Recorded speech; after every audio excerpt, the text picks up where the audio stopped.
Hello everyone, how's it going? We are going to continue our Pytorch TensorBoard tutorial. We messed around with it yesterday, and also I would very much like to see if we can use what we've learned with the CNN and re-implement a CNN. I think we can do it. Hey, the party poppers, welcome on in. Kyle, is that you? Good to see you. Oh, you know what I got to do? We got to click the share button and then copy this over to our Discord here. There we go. Go to General. There we go. Okay. Click the live button. All right, perfect. It wasn't me. I know it was. You're very good at clicking those buttons. Hey, Soki, good to see you. How do you track the loss with TensorBoard? We're gonna find out today, aren't we? We're gonna find out. Torva, thank you. Thank you for clicking the live button there. Okay. Thank you for the party poppers. Good to see you guys. Welcome on in. Happy Tuesday. It's Tuesday. You were there faster. I know. I know, Torva. Hey, now we got double. We got double it up. So you got even more people. It works. It works the way.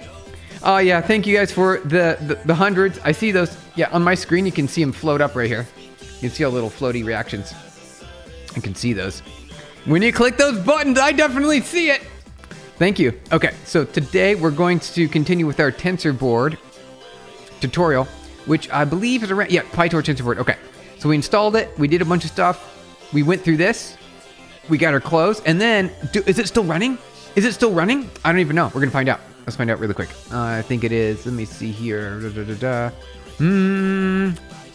it right here? No, not that one. Here, I'm gonna close this out. We don't need that anymore. Close, close, close. Get rid of, we can close a few of these windows. There are too many windows now.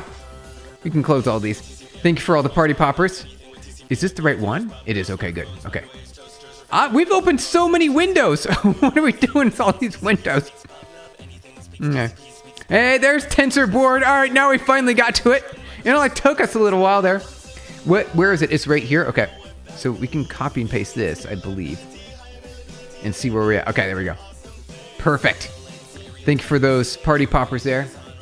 Good to have you here. Okay, so I want to pin this. This is our TensorBoard. We got all of our animals. Well, I want it all open. It doesn't have to like hide them. I want them all open so you can see all the animals. Hi, Mark Lemon. Good to see you. Welcome on in. Thank you for clicking the hello button. Okay, so we've got our TensorBoard here. Everything's all nice and tidy. What I'd like to do is continue on with the TensorBoard tutorial. And then, if we have time, I'd like to do a CNN and figure out which is what, right? We can do some classification. Let's get this party started. Yeah, you made it on time right at the beginning. Good to have you here. All right. Thank you for the hearts, you guys. Appreciate it. Okay, so let's go back over to this window here. And I believe, yes, we got to rerun that. That's the rerun command. Okay. Double flush. We only need one flush, right? Let's try it again. Double flush. Okay.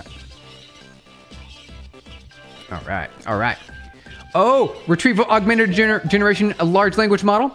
How's it going there, Euphoria Cage? Did you work with RAG? Yes. Yes, indeed. RAG is easy. Like, RAG is so easy. Sigma Edits, how's it going? Good to see you. Happy Tuesday. Welcome on in. We've definitely worked on some RAG before, some retrieval augmented generation. We've done quite a bit. In fact, we have a production app that we have running internally that does some RAG. We sure do. We've got it. It's live, internal into my company. Okay, I want, because we needed a way to give more data to our team. Right now, all our data is locked away in different systems, third-party systems and internal systems, docs and things like that. And we needed a way to search all those things at the same time and then pull back in information and have an LLM, summarize the results. So that's what we did. We built that system. We don't have a third party that does it because a third party, if you want to give all your secrets over to a third party, do ya? Is it cool, Kyle? That's pretty cool. And it's super secure too. We've got it triple locked. It requires a password, requires you to have an access user credential, and it requires you to be a certain level of privilege on our data system. So it tracks who you are. You need to be on our system, and you need to have a certain aspect for your privilege. And then you need to have our system's VPN turned on for, we need to recognize the IP address that it's coming from for a request against our data. And then we also need multi-factor authentication, right? It's like super secure. It's locked down. Only you can get it if you have access. 4 or 5 times of access. That's great, isn't it? Kartov. I think it's pretty good, Kartov. I think it's pretty good. All right, let's double check that our thing is, oops, wrong button there. Okay. Hey, there we go. There we go. Okay, looking good now. Looking good now. All right, fingerprint scanner and facial recognition also. Yeah, we can do that. You can get really, right? So we could, I haven't added, what we could do is add, I actually could do that. I could add that. I know how to do it now. We could do fingerprint recognition for biometrics and a passkey. We could do that. We can make that work. We don't need to add a 6th element though. We're already good for now. Do you use ThinkPad or Dell Precision? And since you mentioned VPN, you use Raspberry Pi custom VPN? No, we have a distributed private VPN that spreads out across multiple regions on multiple continents. So our employees, wherever they're located, they can connect to the closest VPN because it slows down a lot if you have to centralize a VPN in one continent and you're in another continent. Say if you're in Asia, but our VPN's in US, that means every request has to run over to, back over to US and then back over to your side and then back again. And it's just a lot of hopping. And so it's really slow. It's really slow. All right, let's get back into our tutorial now. All right. Here we go.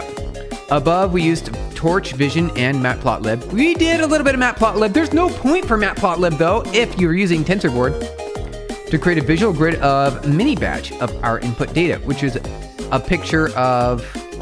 We changed it to animals. They have this clothing. We changed it to animals.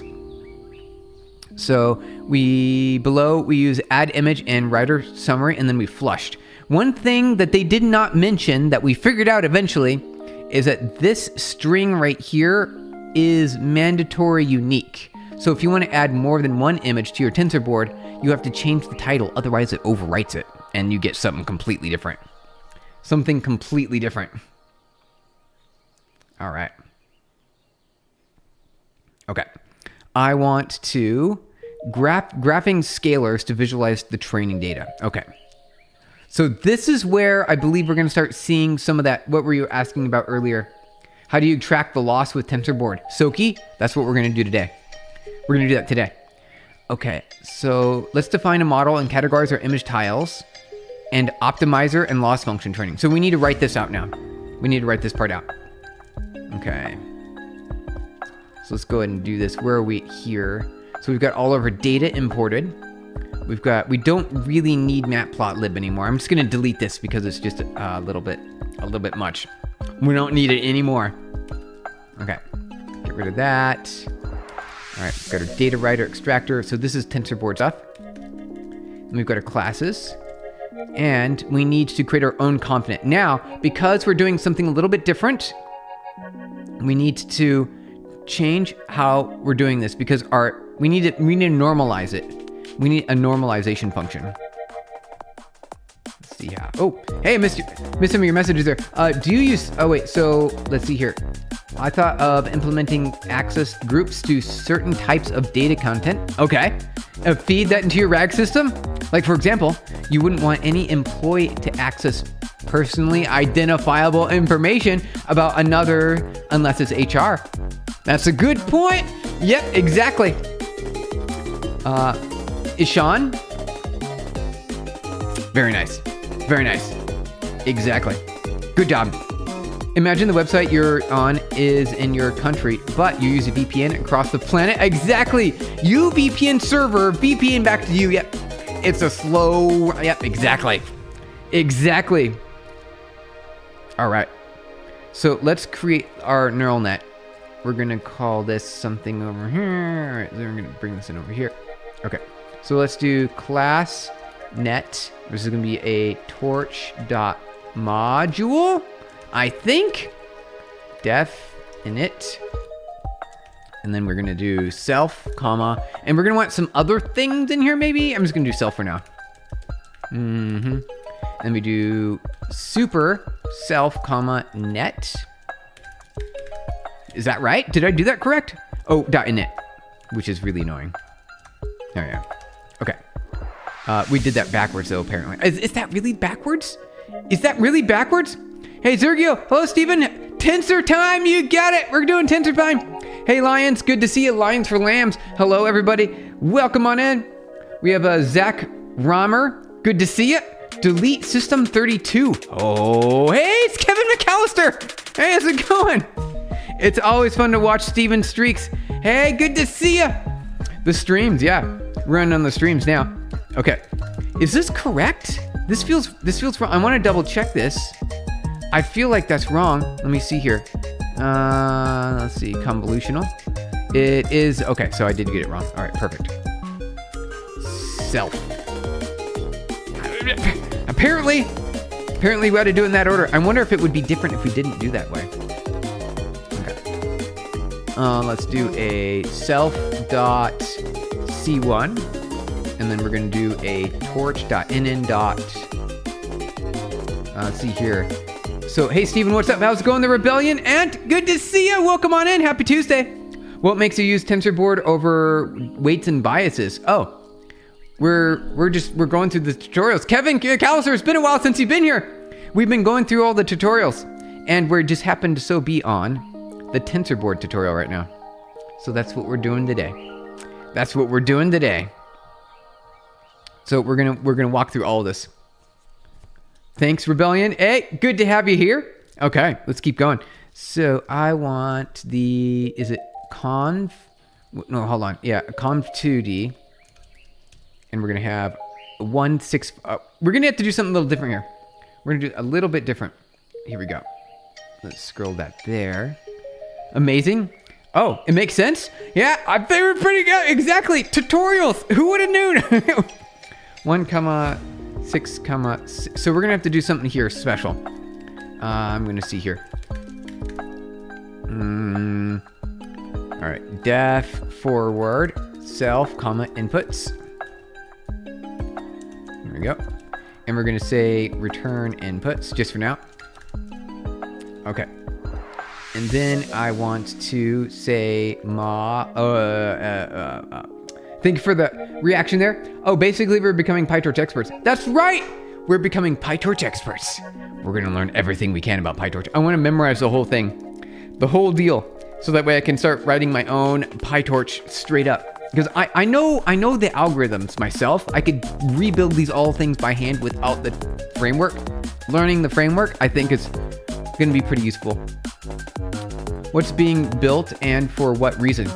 Oh, so right now we've got ourselves a TensorBoard here. We got ourselves some training data, a scary dog.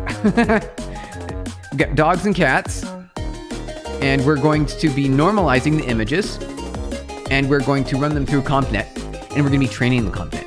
We're also going to be printing the output of the loss to TensorBoard. We're just going to try it out. I've never done this. I've never used TensorBoard before, except for yesterday. Steven we are watching him because become one. Yes, exactly. We're going to become a Pytorch expert.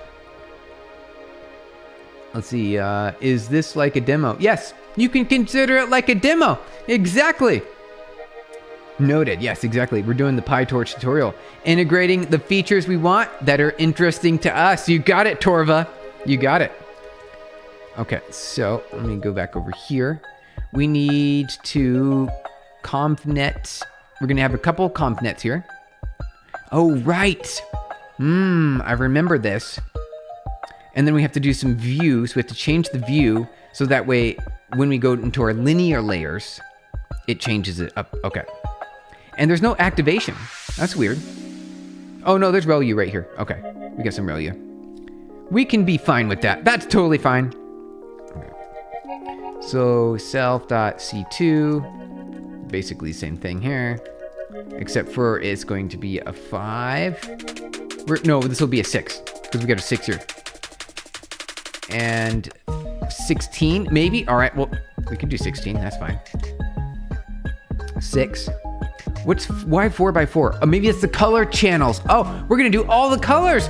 No color left behind. Is that really the case? 16 4x4 or 120? Okay. We'll do self.l1 equals torch.nn linear. And that is going to be, you said 6 times 4 times 4. We can do 120. 2. This will be 120. Let's do 120 by 120. And then the third, and the output classes, I believe, it's cat or dog, right? So it's going to only have 2 classes. So we're going to modify this. So it's going to be 120, and the output is 2, like that. Okay. Looks good to me. And then we're also going to have a pool, and that will be torch.nn.max pool 2D 2x2. Is that right? Is that what we're gonna do? Hey Loons, good to see you. Welcome on in. Thank you for comments earlier on some videos. Hope you're all doing good. We're doing very good. Good to have you here. All right. So la la la la la la. Okay. I suppose we're gonna keep it at 120. We're gonna be fine there. Thank you for clicking that high button, Mr. Loons. Okay, 4x4 for the color channels. Looks good here. Mm-hmm. Bonzupi, how's it going, Howdy? Just woke up. Good to have you here, Bonzupi. Getting some coffee. Coffee's pretty, I miss coffee a little bit. Just a smidgen.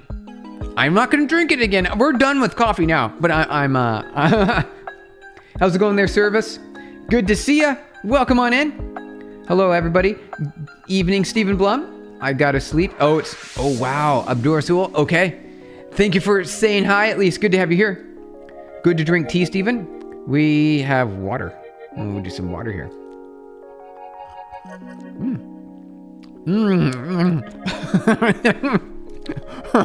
Tea tastes a little bit better. Okay. Let's see here. So we're going to say out equals self dot C1 inputs. We're not going to be able to do that yet, I don't think, because we're going to have to do some extra things, aren't we? A few extra things. Okay. Let's make this pretty. I want to make it pretty real quick. There we go. Some pretty. A little bit of pretty in there. Yeah, I remember you said you had health problems when you were drinking too much caffeine. Yeah, Bonzupi. You gotta be careful with the coffee. It steals from your future. Loons, we got another one. Another hello. You posted a video in Discord link. Share if you want to react. I want to hear your opinion. Let's do this, Kyle. All right, link share. Oh, is that Jensen Wong? Okay, here we go. 1 second. The number of software engineers at NVIDIA is going to grow, not decline. And the reason for that is because the purpose of a software engineer and the task of a software engineer coding are related, not the same. I wanted my software engineers to solve problems. I didn't care how many lines of code they wrote, but their job, their purpose of their job didn't change. Solving problems, working as a team, diagnosing problems, evaluating the result, looking for new problems to solve, innovation, connecting dots. None of that stuff is going to go away. So you think it's possible that, let's even take coding, you think the number of programmers in the world might increase, not decrease? Yes. Mm-hmm. Yeah. Yep. Okay, yes is the answer on that. 100%. So yes. So I like one of Jensen Wong's quotes. He said, mic check. It is text to speech is on. You got it. Mic check 1 2. You got it. Kyle, thank you for the $2. So Kyle, yes. Yes is the answer. I've got your answer. Thank you. Explanation point. Thank you, Kyle. Appreciate it. $2. You don't agree, unfortunately. Lions, you don't agree?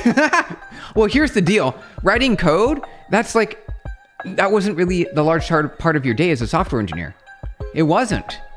A large part of your day as a software engineer is making sure with whatever you're building works and it conforms to the requirements that you need to achieve. And collaborating with your team and other systems that you need to integrate into. 10% of your time, even before the AI wrote your code, only 10% of your time really went to typing on the keyboard.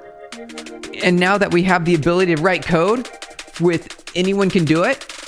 What's happening is a new thing's happening. Check this out. It's really neat. Everyone is now writing code with these AI agents. And they don't even need to be engineers. And what they're finding out is they don't really want to write code. They don't want to build apps anymore. Some of them do. Some of them want to keep the app that they built, but they need it maintained. And so that's where we're going to see an explosion of software. We're going to see the need for more engineers. We need more, you guys. We need more of them. Yeah, coffee has a lot of caffeine. It sure does. Stuff you drink in tea. Coffee is supposed to be good for you. Although, apparently, you can have some good oolong from China. Yeah, tastes good, and you just take a break and become aware of what it is. I think that sounds good to me. Most of it is structuring and debugging. Exactly, Torva, exactly. So yes is the answer. We will need more engineers. It's gonna be needed. Because now we have the ability to write even more, and we need to maintain more because we're increasing the surface area of all the things that need to be maintained, right? So if we have more code, because the AI wrote more code, that means more things need to be maintained, and we need more people to do that. We just need more. Is this Jinlu's music? It sure is. Yes, it is right here. Is it Jinlu? Right there, you got some Jinlu music. We'll play it again. Let's see. Did you build the speech to text we are seeing on the open source? Yep. You got it right here. You can see it. You can see it right now. I've got it up here, around here somewhere. Here we go. Yeah. So here it is. Right here. Really easy. You can add whatever you want. It's open source. And it makes it really easy. Yeah. This is something that we wrote many years ago. Where is that at? Yeah. About 8 years ago is when we got that started. And it's open source. You got it. It sure is. We got our loons. Clicking the hello button. Okay, so now let's continue on with our tutorial. So we're going to get some 3 linear layers, 2 conv layers, and a pool. And that pool is going to be a linear normalization. Well, it's going to reduce the features. It's going to only select the maximum value inside the scope. So 6x5. Wouldn't you want 6x6 though? I think you'd want 6x6. What are you doing? Hey, Rebellion, we are going to be building a convnet, and then we're going to display the result of that convnet here on our TensorBoard. That's the plan for today. You might totally grab that if anyone else has the link. Oh, sure. It is on Discord. So I'll paste it here again on Discord for you under link share. There you go. Off to the races. AI with Pytorch. Exactly. We're building AI with Pytorch, you guys. Didn't Jensen also call out management that was lying half of their software engineers? They were laying off half of their software engineers for not having enough imagination. Yes, that was the quote. That's the new bottleneck. What is the new bottleneck for software engineering? Apparently, since AI can write all the code for us and it's a lot easier to build apps now, which is very true, it is. It's a little bit easier. It didn't solve everything, but it solved a lot of the things. Now the new bottleneck is imagination. We don't have enough AI thoughts to bring out into the world. Same for other markets. AI slot. Oh yeah. Hey Kyle, thank you for another $2. AI slot versus handcrafted code. Same for other markets. You got it, Kyle. You got it. Exactly. Thank you, exclamation point. Thank you, exclamation point. Party popper. Gotta get a few party poppers in there. 1 second. Thank you, Kyle. Appreciate it. My gratitudes to you.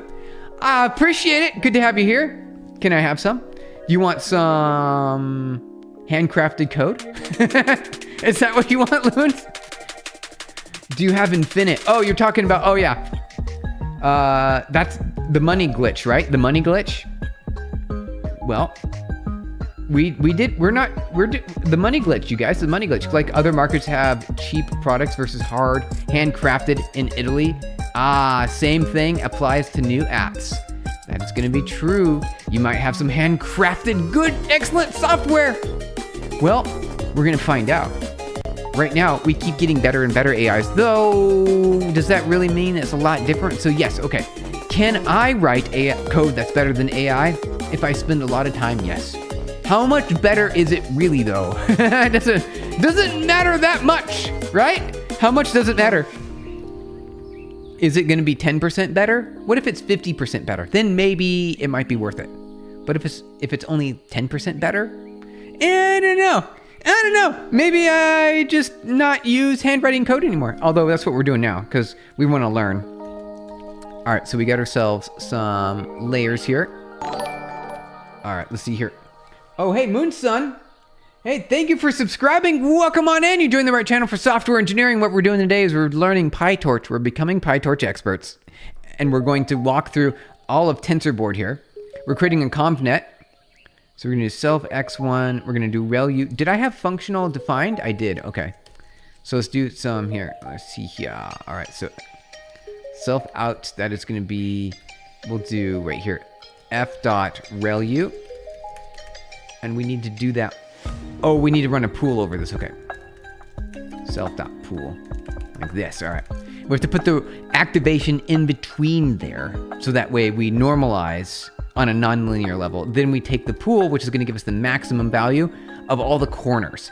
And our corners in the pool, I do believe, are going to be 2 by 2. So within four values that we're scanning over our grid, we're going to get max values from those. Kyle, thank you again for the $2. I appreciate it. Good to have you here. Really excited with what you're working on. Okay, so let's continue on here. So we do the same thing with conv2. And then we're going to change the view. Out equals out.view. -1 comma. And we need to see what the length is. Oh, we don't. We already know we already have the answer. 16, 4, 4. This is going to be the color channels. We might have to change it because we might have different color channels. So this is flattening. This is a flattening. Flatten the 2D matrix to 1D vectors, right? So that's what we want to do here. Out.self.L1. And then we're gonna activate this as well, I think, right? Depends on the application of the code. For example, in quant, where milliseconds are everything, you want success. You want to succeed with AI code.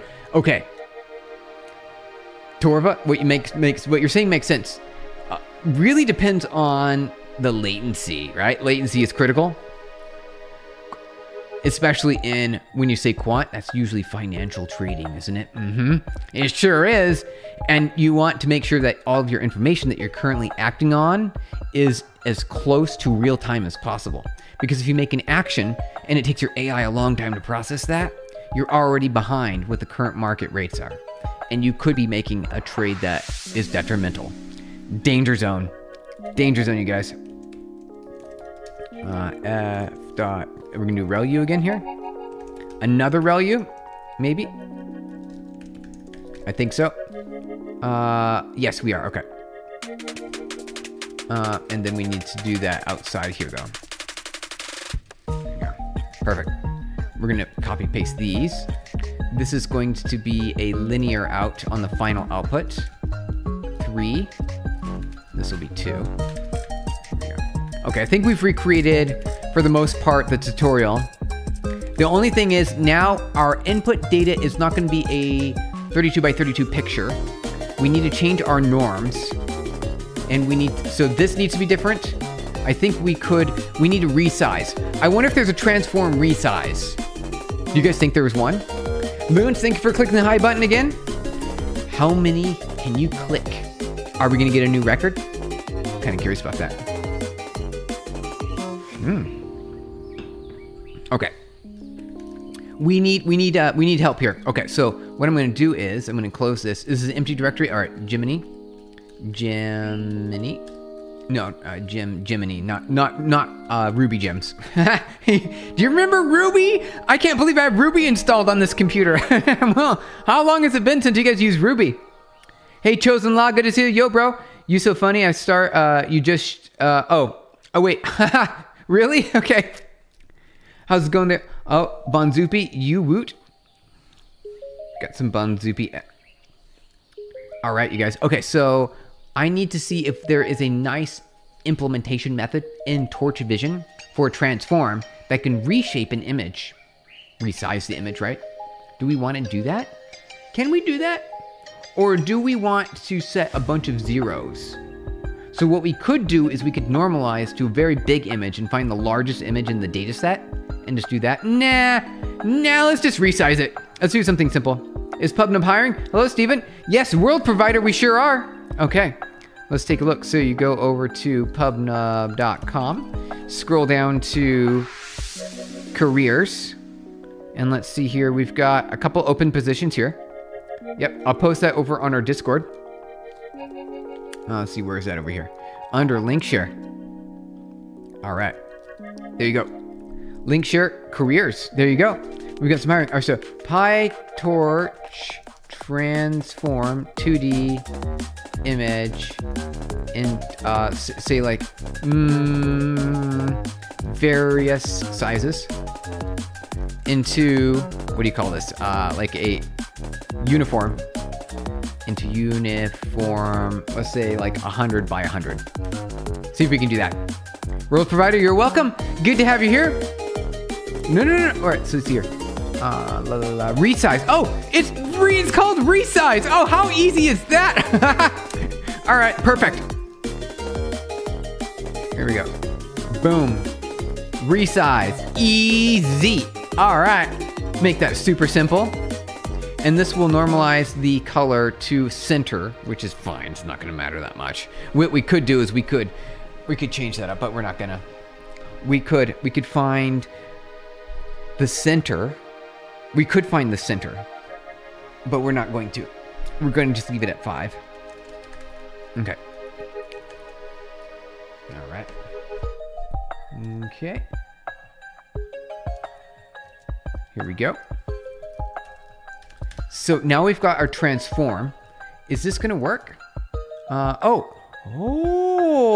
yes, it will. That's why the images look so weird in our TensorBoard, because we were normalizing to 50%. Let's do something a little bit different, shall we? Let's comment these guys out really quick. And let's rerun this. Compose, where's that at? Yeah. That should be fun. Oh, here we go. Okay. There we go. How do you know when their CNN is underfitting or overfitting? You can see an underfit or an overfit if your loss goes to 0. You're probably overfitting if your loss goes to 0, because you want your loss to be below 1, preferably pretty low, but you don't want it to go so low that it is perfectly memorizing all your data and it can't generalize. So another approach is you can use dropout, you can use regularization, you could do batching, and you can calculate your loss over the batches. So you can have a large batch size and calculate one loss across the batch. There are other ways. What do you call this? I was thinking of some options. You can change how you're masking some of your training data. So you can only attend to certain features at once. So that way you train on specific patterns and you can bifurcate. You can also test your data, right? You can run it through data that it's never seen before. Did it get it right, or is it getting it wrong most of the time? Although that's going to tell you if it's good. It's not going to tell you if it's overfit or not, though. It won't tell you. Okay. Yesterday, you were troubleshooting a Minecraft mod with a friend. The light Mitica. Okay. And resolved the problem as a well-known method calling the README in the wiki. He's lost cause. Yeah, just got to read the docs. Is that what it is? The README in the wiki. Can you show how fast PubNub updates market data? Yeah, it does it really fast. Really, really, really fast. You can do k-fold validation if I'm not mistaken. Oh, Rainy Giro. Oh, that's a good idea. I haven't even thought about that. K-fold validation. So that will give you an insight to see how far off your model is and how far on it is, right? So if it's overfit or underfit. Can you underfit? I mean, What does it look like when it's underfit? I don't even know. I know what overfitting is, but what is underfitting? Oh, we got another cat. Well, check that out. New video in link share, Reaper review, lol. Okay, a new video. We're gonna check it out, Kyle. Thank you. All right, see Kyle. We say thank you. We'll watch another video. All right, let's see here, party poppers. Thank you, Kyle. Appreciate it. All right, let's go over here, back over here. We're gonna watch another video. We're gonna see what it's like. Thank you for the party poppers. Appreciate it. Next video. GitHub repos you should know. This repo is called Awesome Agent Skills, and it's a massive collection over 1000 skills that teach your AI agents how to perform complex real-world tasks on demand. You transform tools like Cloud Code, Cursor, and Gemini CLI into domain experts, load official skill sets from engineering teams. So this is nice, though. You don't really need, it really depends. Let's look through the idea of skills. So I think a skill would be really, really good if it has to follow a bunch of steps in order to accomplish something. Like it can set up something for you, install something, get kind of like, not for like code implementation though. I think code implementation, you just need to point it to whatever doc the README doc is, and you don't necessarily need a dedicated skill for that. That's kind of my opinion on it, because for the most part, the AI is already going to have some of that knowledge, or it's going to know to do a web search against the docs in order to figure out how to implement in code. However, if you're building a skill specifically for an AI to follow instructions, that's actually worthwhile. So I'm seeing stuff in here like, things to implement like APIs, performance optimization, which is neat. That could be neat. That's actually, but you don't need that because most of the time the AIs already have this information. GitHub workflow patterns, you don't need that. Like you don't need that. The AIs already have it. React Native upgrade workflow, I don't think you need that either. Teams like Stripe, Vercel, and Sentry instantly and automate everything from infrastructure deployments to security audits. It's perfect for specializing AI coding agents and building a custom autonomous toolkit. Oh, that was it? Okay.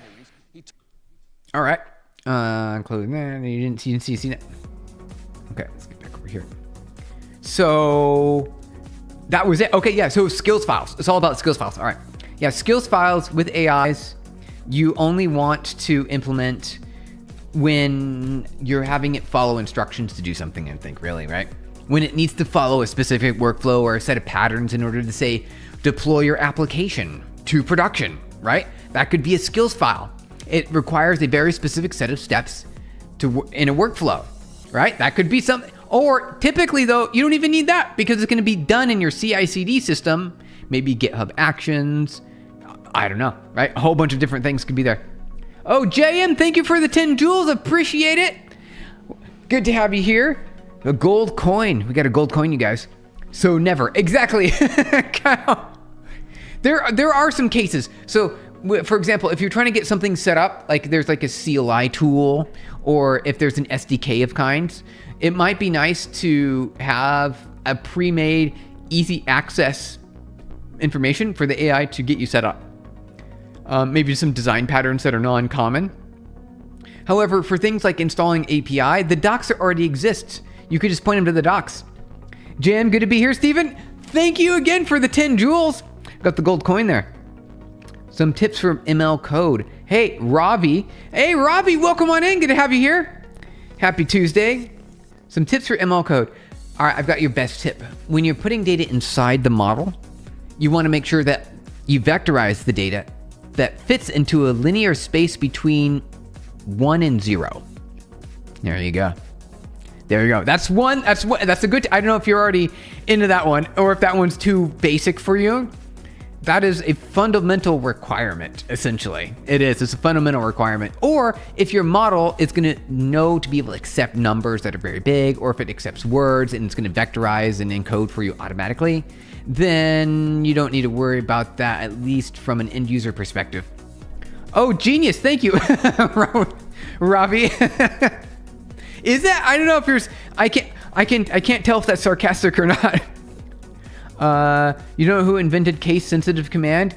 He didn't have to. The case-sensitive command. Well, typically Unix. Most Unix and Linux systems are all case-sensitive. I think even Windows is.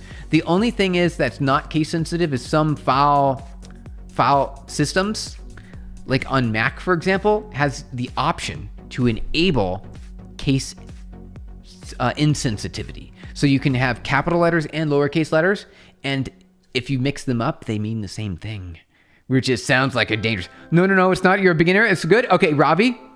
Okay, we got some good tips for you then. We got some good tips for you. See, that one's really important. The 0 between 1 and 0, because I made that mistake so many times. And your model will quickly collapse. You'll see things in your model that'll say error nan, not a number. And it'll just say nan over and over and over because it can't be calculated because your input size is too big, right? And your output size should also be between 1 and 0 as much as possible for each logit, right? For each of the logs. All the logits. No, I mean command of just because there are case-sensitive languages and it makes it slightly smaller. It was a string, a name, not a function, a name that was case-sensitive. Oh, inside a string, not a function. Got it. Got to be careful with our case sensitivity, don't we? Because it has important implications. And the Discord API is the most mainstream and popular API that doesn't have an official SDK. It's just the REST API or any other implementation of the other than the API. How's it going there? Matin? What do you say here? Mutant. Oh, it's Mutant. Mutant T-Square. Welcome on in. Thank you for clicking the hi button. Happy to have you here. All right, so I want to see if we can build this here. Is that going to work? No. Oh, module. Okay. Is it model or module? It's module. Right here. Module. Yeah, it's right here. Torch up module. Maybe it's .nn. Like that. We got to do that way. There we go. We fixed it. Yeah, we fixed it. All right, we fixed it. Okay. Good. You get. So let's take a look at our. Oh, where's our kitties? Oh, good. Okay. Hey, now they look good. See, I told you. So we did some normalization on the pictures to make them difficult for a human to see what they look like.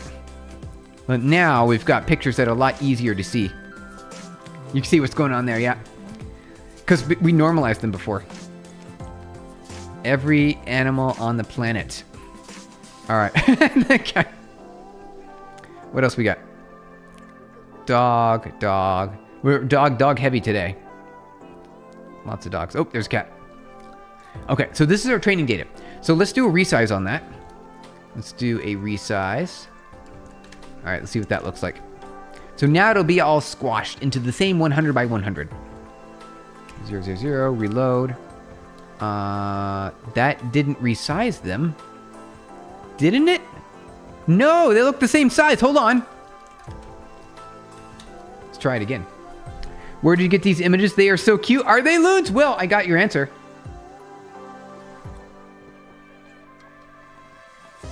Wait there. It's called Oxford 3T Pet. Oxford III Pet.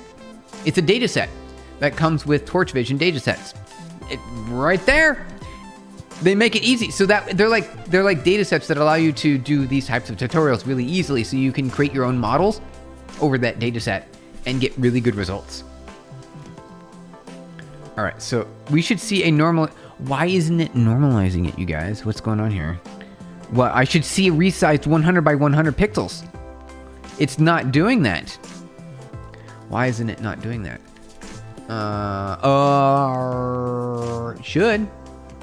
It should be. What's going on, you guys? All right. Let's see here. Okay. Because I'm having it run through the transforms. See here. Checkpoint time. Lions for lambs. Checkpoint time? What do you mean? What's at the checkpoint? Ask Claude. I know, right? We should. Well, here's the deal. Okay. So listen. All right, this is important. We need to struggle because we're trying to become experts. In our journey struggling, it helps us build up our brain so we know what doesn't work and what failed. if we don't experience that struggle ourselves and we just ask the AI to help us, we're not going to remember. So we're going to struggle for a little bit, okay? Follow along with me as we struggle. Let's do this together. Is TensorBoard a web app? That is exactly, yeah, it is a web app. You got it. You got it. Thank you for the reactions, you guys. See those party poppers and stuff in there? Good to have you here. Okay, let's keep going. All right, so it should be resizing. Why is it not resizing? We've got the transform right here. It should be going through. Let's do a full reload. Full reload. Yeah. For whatever reason, it's not doing it. Your teacher said the same thing and your data structures test was written. Oh, really? Yeah. Oh, what are you making? How's it going there, Genesis? Welcome on in. Good to have you here. Happy Tuesday. We are currently building a convolutional neural network using TensorBoard as the output. Right now, we're struggling to be able to learn on purpose. We're going to see if we can get our transform to resize the image. Now, let's see here. Resize. Let's see. Yeah, so we're doing resize. Oh, we should put toTensor at the end? Is that what we need to do? Okay. So we did actually just consult the AI, didn't we? We cheated a little bit. Use your own terminology. You meant breakpoint time. Oh, debugger. Breakpoints. Yep. So you do BRK, PT. A little bit of breakpoint there. Well, we're in Python, and I don't really think there's any breakpoints in Python. Are there? Do you guys know? I've never used a breakpoint in Python. Thank you for the heart. Okay, let's see if that does the trick. That didn't even work either. That also didn't work. Oh, we didn't run it maybe? Let's try running it. Here we go. Nope. It's still the same size. It's not even being reshaped. This resize isn't resizing. It's not resizing. We gotta figure this out. How are those captions so accurate?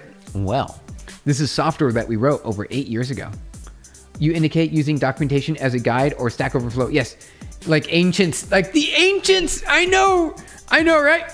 Well, if you have to go look it up, it helps you a little bit. It helps you in your journey. Remember, Visual Studio can set breakpoints on Python. Oh, really? Oh, what do you know? You probably have to run your application inside Visual Studio. This is I suppose, I wonder if you could add breakpoint. I don't even know what a breakpoint is. So a breakpoint is where you can run your application through in debug mode, and say you did a BRK point here. It will stop your application. It'll halt it right here. And then it allows you to inspect all the memory from everything above it. So everything that's in scope at that moment.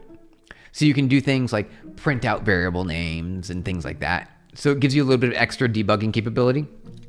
Is that part of the lib? Reshape.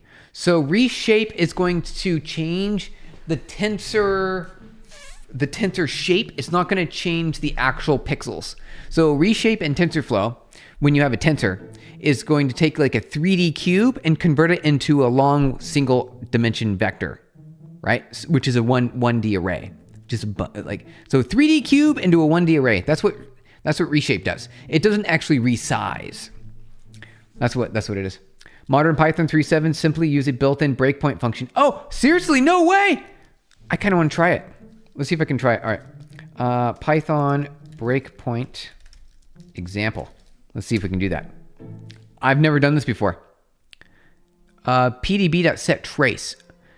Breakpoint. Oh, it's a built-in breakpoint function introduced in 3.7. Provides a consistent way to do drop-in interactive debugger during a program execution. By default, it calls setTrace. Interesting. So you just run breakpoint right here. Try it. Okay. True Blue, how's it going? Welcome on in. Happy Tuesday. Thank you for clicking the hi button there. JetBrains IDE has breakpoints. Even PyCharm, you'd think too. You'd rather struggle with reverse engineering a badly documented API by reading its source code than ever going on Stack Overflow ever again. I understand. It's got to figure out regardless. We are on the right path. Yep, we're making our way. All right, so breakpoint. There we go, you guys. Let's do some breakpoint. I want to try this. See if we can breakpoint. What happens? Oh, we hit the breakpoint. Oh, now we're in PDB. Let's see here. Let's actually do this. All right. Yes. Okay. Try it again. Try it again. All right, breakpoint. We should be able to say transform. Look at that. Look at that. That's so neat. Check that out right there. Oh, we can't do an invalid argument. We can't set anything. 1. 1 plus 1. A equals 1. A. Print A. Okay. Right there. Check that out. Isn't that neat? We learned something new today. We learned the breakpoints. Thank you so much. Lions for lambs. That's excellent. We did it. We did it, you guys. I don't know where to use this currently, though. I don't. We have everything we need. Okay, here, I've got an idea. So let's continue on with this. So let's bring this back in. So this is... We should probably do this. I think the tensor out here at the top is what we need. We want to convert it to a tensor as fast as possible. We're going to resize it. And then I want to normalize it. Okay. So now all of our images should appear sort of dark looking. They should look a little bit darker. It worked. It worked, you guys. It worked. I don't know why. I have no idea. Why did it work all of a sudden? It worked now. Apparently the magic breakpoint did all the things we needed it to do. Not really, but it did. Look, they're all square. They're all square now. We can run it through our CNN without it crashing. We've got uniform batches now. This is great. Hey, we did it, you guys. All right, now I'm excited. Stack Overflow is for the olds. Yeah, exactly. The unks. We got the unks in there. I'm an unk, though. I'm old. I'm in my 40s. I count as unk. The olds, yeah. Thank you for the party poppers, you guys. The more you know. Yes, exactly. The more you know. There we go. The more you know, you guys. I like that.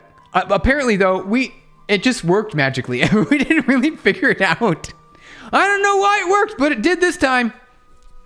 At what age does one become an unk? Maybe 30? Right? Like, because of when the term was created. Right? 34. Exactly, 34. Around that age, yeah.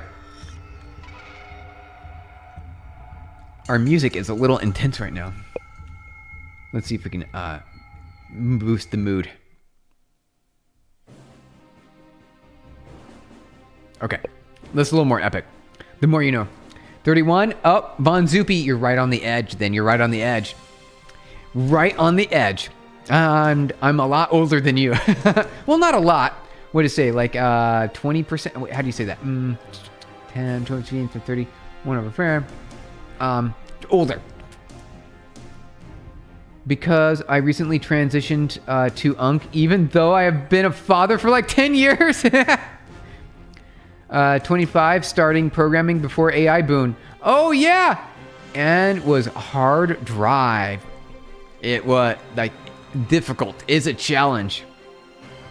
It was difficult. Okay. So for whatever reason, it magically worked. I don't know why it took us to do a normalization here.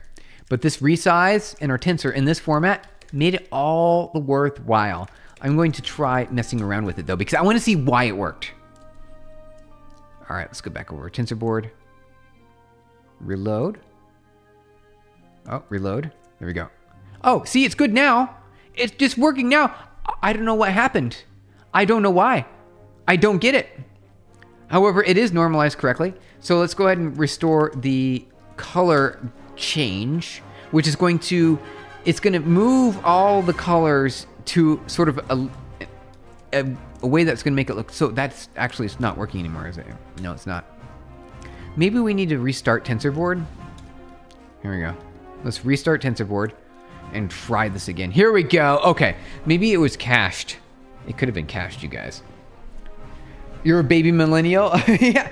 Yeah, pretty much, yeah. Hey, Dylan. What's up, Mr. Blunt? Good to see you. Welcome on back. Good to have you here. There is a huge social stigma regarding age in the younger generation, and I don't fully understand it. It don't either. Well, we're supposed to not to once we're old. Once we're old, it doesn't count anymore. It doesn't count anymore if we're from the same generation. Yeah, good point. There must have been some sort of like a point in time where it was like right at that moment, everything changed. I don't know where it was, but it happened. Let's see. The convolutional neural network can't accept more than 100 by 100 resolution. Oh, Loons, no, it certainly can. It can't. I just want it to be uniform because all the images are different sizes. So we need to reshape them. And we need to make them look scary. We need to add like horror filter onto it. It's got to be a horror filter. Like, what is even that? The 80s seem great without the economics crisis. Oh, the good old 80s. Yeah, there were some good times back then, right? You remember that? Yeah, we can do like 200 by 200. Let's do that. Let's do 200 by 200. We'll restart TensorBoard. TensorBoard. There we go. Reload. Yep, there we go. See, now it's a higher resolution. This is 200 by 200. We doubled the resolution on the input size. Okay. So let's go ahead and renormalize that. Rerun it. Start TensorBoard again. Reload it. There we go. See? We figured it all out. All right. Hey, SQ Lighter, good to see you. Welcome on in. Hope you're doing okay over there. We got our convolutional neural networks up here. We're using TensorBoard, and we're learning how all these things work together. The internet changed everything around that time. It sure did. The whole world. September 4th, 1998. That's when it all changed. True blue. That the .com. We're getting close to the .com bubble. You're an insult filter. An insult filter. Oh, yes, I am. Loons, you can tell. Yeah. Uh-huh. Grace Hopper changed the game creating COBOL. Yeah. Thank you, Grace Hopper. Hello, Steven. I hope you're having a good day. We are. Thank you so much for saying, Anshuman. Good to have you here. Welcome on in. So we're currently using TensorBoard, and we are creating a CNN, and we're going to be training some images, and we're going to print the loss rate in a graph on TensorBoard. You know, all this juggling of TensorBoard to have to refresh everything is a little bit more effort than I think maybe it's worth. However, I think we're going to be fine. There we go. Okay. So our classes are not these. We're going to have different classes. We're going to have a cat and we're going to have a dog. Also, I need to print out this training data really quick because I need to see what's going on with it. I need to see how things are labeled. So we need to capture some of this data here. Let's go image grid labels. Let's do labels. Say plus, you know what? A better idea. Cat or dog, and it's going to be a label. There we go. Image. Oh, grid. Let's just. We need the label. Oh, you know what? I've got a better idea. For image in images, add an image. We're gonna say cat or dog, and we say label. Label equals. We should enumerate this, right? Is index first? Do you guys remember? Index is first. Label equals labels.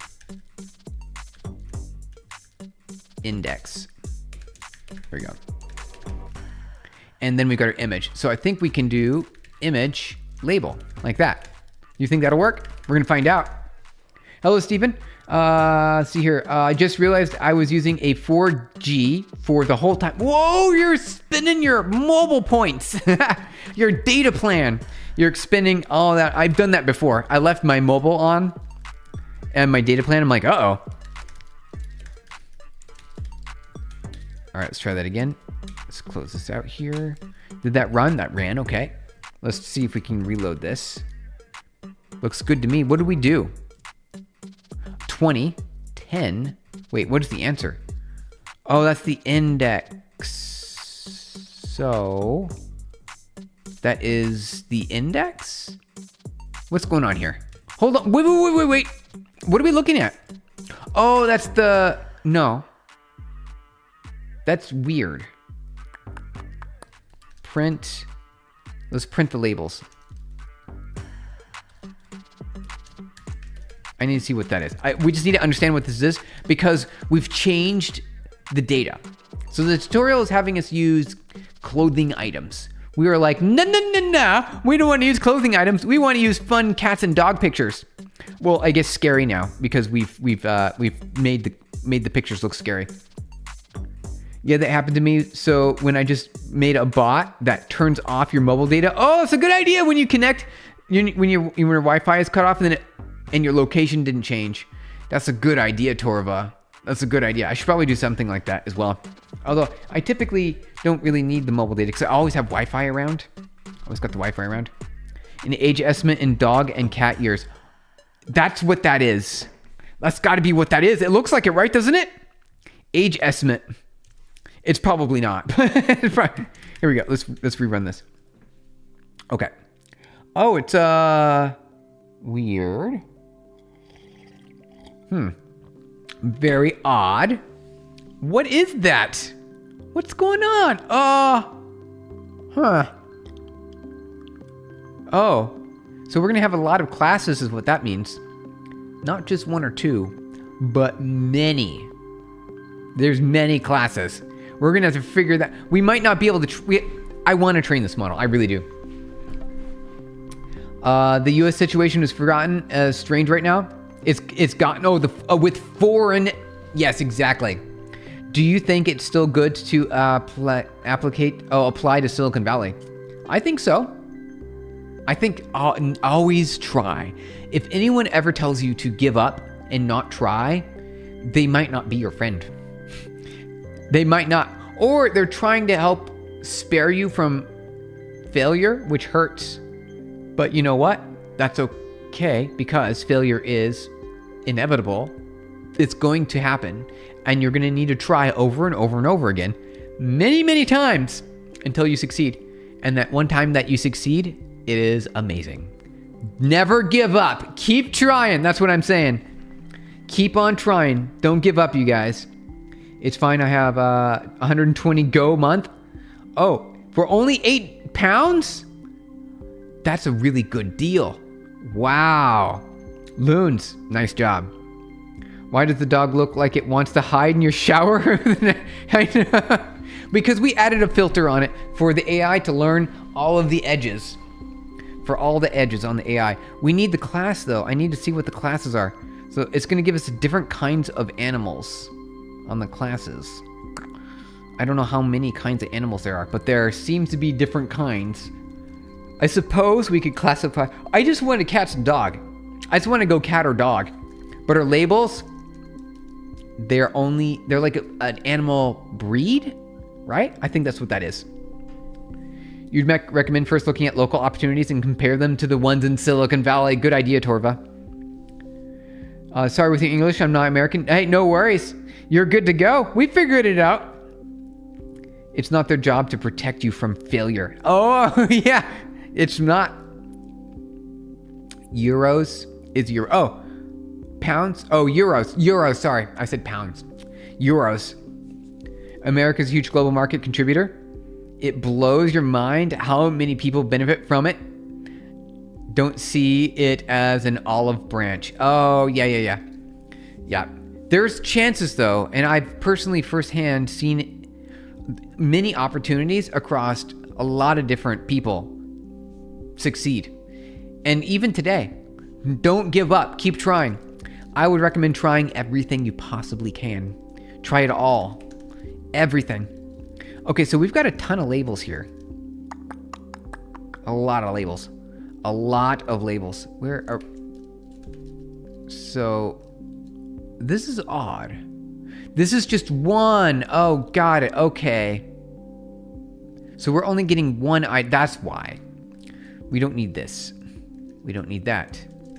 We're already looping. We're only getting one at a time. Our batch size, I bet you, is 1. Right there. Right there, you guys. The batch size is 1. That's why. That's why it's working. Okay.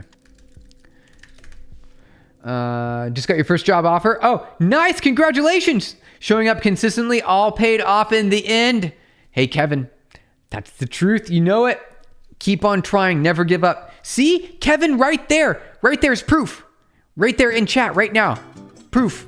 right there. Well, I mean, as much as you can believe someone chatting in a YouTube video on live, who you don't necessarily know who they are, as much as proof as that can be. Yeah, Kevin. We believe you, though. We believe you. You're a foreigner. We're all foreigners, aren't we? And you really want to get a job outside your country? Nice. Well, keep on trying. What's the difference between labels and label? It's really image and in label here because we're iterating. It's a batch is what it is. So it's a batch size. And so that means that we can grab more than one at a time. America's huge as well. It's pretty big. Still worries you about the situation about immigrants? Yep, immigration. You guys are giving me hope. Oh, yeah. We still have, what do you call those? Visas. We still have visas. They still work. None of us foreigners. We're all earthlings. Oh, yeah, that's a good point. It's all a matter of perspective. Borders are made up. We all share the planet. That's true. We sure do. Okay, so really it's image and label. So we're going to print label. And we're going to say dot item. Can we do that? And that's going to be the... wait, whoa. Oh. Why did it not like that? Where's this at? Tensor shape. Let's try this again. Good. Okay, good. Let's see here. Let's try. See, that should be fine. No? What happened? What did we do? We broke it, you guys. We broke it.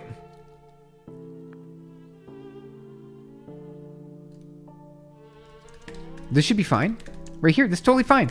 It's totally fine. How do we break it? Here.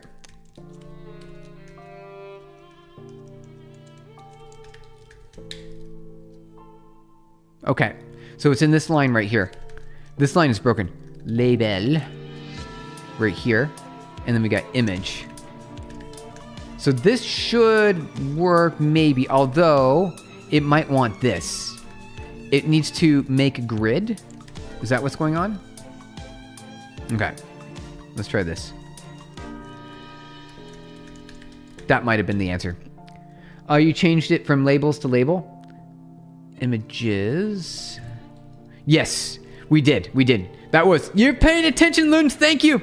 So we commented out this utils that converts the image into an image grid, which apparently TensorBoard really likes that. It really likes it. Yes. All right. To like Kaggle and to learn data science. Yeah. Get yourself some Kaggle. Get some data sets, you guys. And then you can do some data science. Google which country has the highest number of immigrants in the world. Okay. Which country has highest immigrants? Qatar and UAE have the highest immigration rates based on the portion of foreign-born residents. How recent is this? Oh, wow. By quite a bit. Look at that. Well, where's US? Canada's at 21%. Is US even on here? Apparently we're not. There's no, in the top 20, US is not in the top 20 for immigrants. Hey, how's it going there, Seven? Good to see you. Welcome on in. Happy Tuesday. Glad to have you here. That's what I'm doing. You're planning on doing a Panasonic right now. You hope you'll be able to either do an exchange transfer to one of their branches in Japan. Ooh, is Japan on our list here? Japan is not on our list, but that's fine. Don't worry about that. Apparently, though, if you want to go to UAE or Qatar or Kuwait, you'll have no problem. Well, yeah, you might have some problems, but maybe not becoming an immigrant there. So many learning resources and so much free compute to do experimentation with. I know, Bonzupi, isn't it great? Yeah, we don't have a large native population and have a ton of money, which automatically creates opportunities which people strive to. Yep, you got it. You got a different answer. Mine is US was number 1. Really? I guess it depends on the time period, right? Because right now, it does not seem immigration by country. Here we go. 2024. So 2 years ago, it was India, China, Mexico. Oh, number of total immigrants. Got it. Isn't US like 99%? This can't be right. Everyone immigrated to the United States, right? It was just Native Americans, and then other people took over. All right. Kaggle's owned by Google, so that's why. Oh, is Kaggle owned by Google, really? Yeah, my results didn't include it. Great channel, by the way. You're subscribed. Nice, Lions for Lambs. Thank you for subscribing. Good to have you here. That's great. I very much appreciate it. Okay, let's get back to our code now. So I believe we've got our label and we've got our animal. So what I want to see is, I want to see more than one label. So let's bring this up to 30. Rerun this. Close TensorBoard to refresh it. Reload. Okay. 25, 5, 6. I need to see, do we see 2020?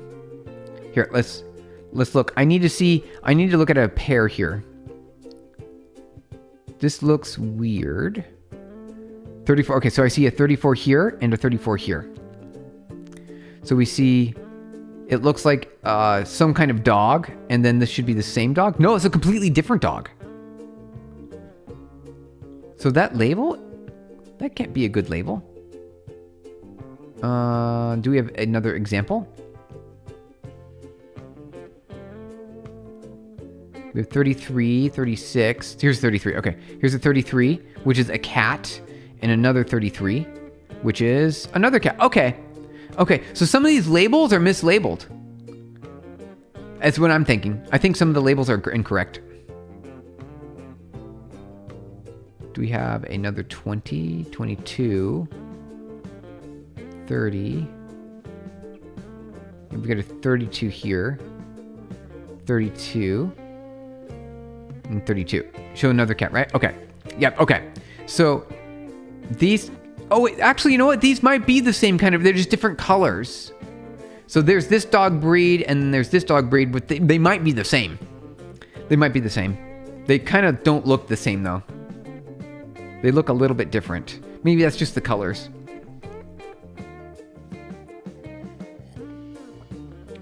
It is owned by Google and uses the same as Google Colab. Oh, all right. Kaggle owned by Google. Yep, Google announced its acquisition of the data science and machine learning community in 2017. It should have grabbed Hugging Face in the early days as well, right? It needed to monopolize on that. It didn't though. Okay, so now we understand our labels. So we know it's a class. What is the largest label? We need to know that, don't we? Because we need to know what our output label size is. We need to see how many classes they're going to be. So we don't know, it's not class or dog, right? So we're going to see how many classes there are. We need to enumerate over all the labels. So let's see here, collect. And Mistral, France still has Hugging Face? France has Hugging Face? Really? France has Hugging Face? You're going to go? Talk to you later. All right, Lions for Lambs, good to have you here. Thank you for stopping on by. We'll catch you at the next stream. Good to have you here. We're going to continue on with our journey. So what I want to do now is I need to calculate the number of labels that exist. So let's go ahead and do that really quick. We need to range over that. So we're going to do another iterator. We're going to go label iterator, right? And we're going to say labels equals, then we're going to, you know what? Can we say next? Can we do a while loop? I suppose we say, how do we use this? Can we loop forever? Can we do like a while on our next? How do we do that? Coding, nice, yes.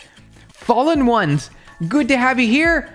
So we're becoming Pytorch experts. That's the plan for today, and all the streams. We're going through Pytorch's tutorials. Today we're doing TensorBoard and a convolutional neural network.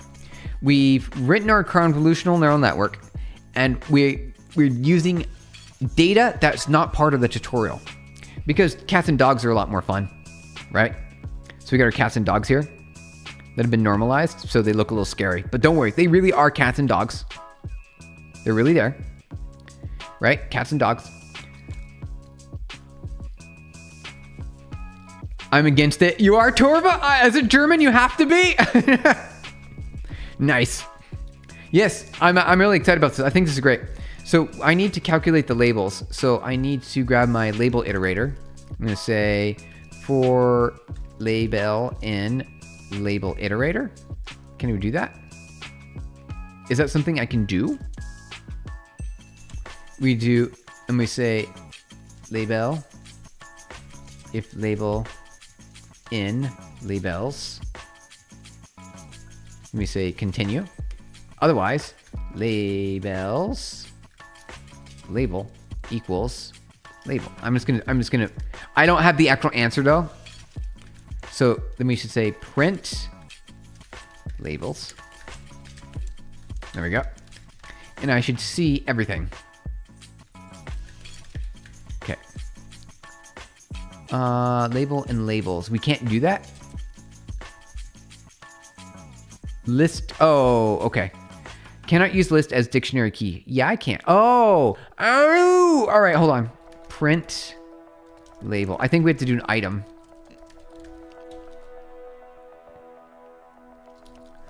Cannot use list as a dictionary key.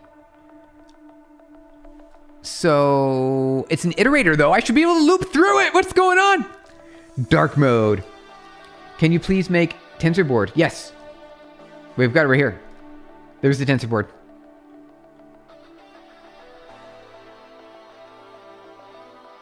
Oh, dark. Make it dark mode. Oh, can we? Yes, we can. Dark. There you go, Loons. We made it dark mode. There you go. Can you make TensorBoard in dark mode? There you go. We did it. I didn't know you could do that. Thank you for the recommendation. That's a lot easier to see now. Look at all these little config settings here on the side. Interesting. Okay. Here we go. I need to convert the label. So label iterator. Why though? Maybe we have to execute it. Let's see here. Nope, doesn't like that. Okay. In list. No. Yes. That's gonna explode because it's too big. The data's too big. Too much data. Okay. The data is too big, you guys. We can't do that. We need to do this iteratively. So let's do a limit. Let's do a limit. Let's sample, say like 3,000 samples. And we'll say, there we go.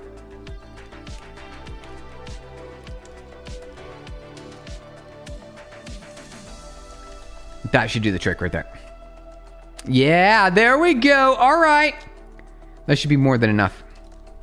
Okay. So it looks like it goes... What's the max? Let's just grab the max. How do we do that?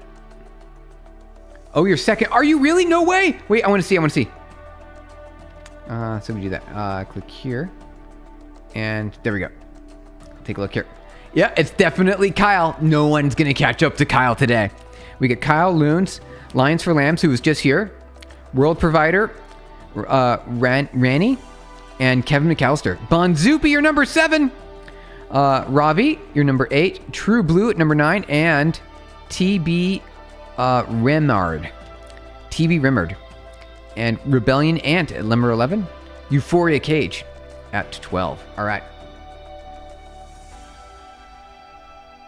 Good to have you guys here. This XP is pay to win. It is. It sure is. You got it. It's definitely pay to win. All right, let's keep going. So, looks like the max is going to be like 34. you see anything higher than 34? Let's do this programmatically. Label 0. Okay. And we're just gonna say label 0. Label num. Label, so if num, no, if label is, if the number, okay, yeah, let me reverse this so it's easier to read. So if the label is larger than our current number, we're going to set the number equal to the label, and then we're going to print, we got to print it out. Print num, there we go. All right, we're just going to do a little exploration here, just a smidge of exploration. 36, okay. The answer appears to be 36. So there are 36 classes. Let's try it again just to double check. We'll go for 30,000. There we go. You click a lot of buttons. Gotta click all. Yep, you sure do. You think the F2P XP caps at 150. Oh, does it, Bonzupi?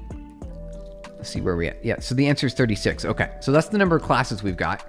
I can delete that code now. Leave that here. Okay. La la la la la. Looks good. Looks good. Okay. And we need to make our classes. So our classes are going to be a range, and we'll list the range. It'll be 36. Okay, so that's our output size. So I need classes. Classes equals 10, but we need to default that. So model. We've never defined it yet. Let's define it. Net, and it's going to be 36. Let's see, number of classes equals 36.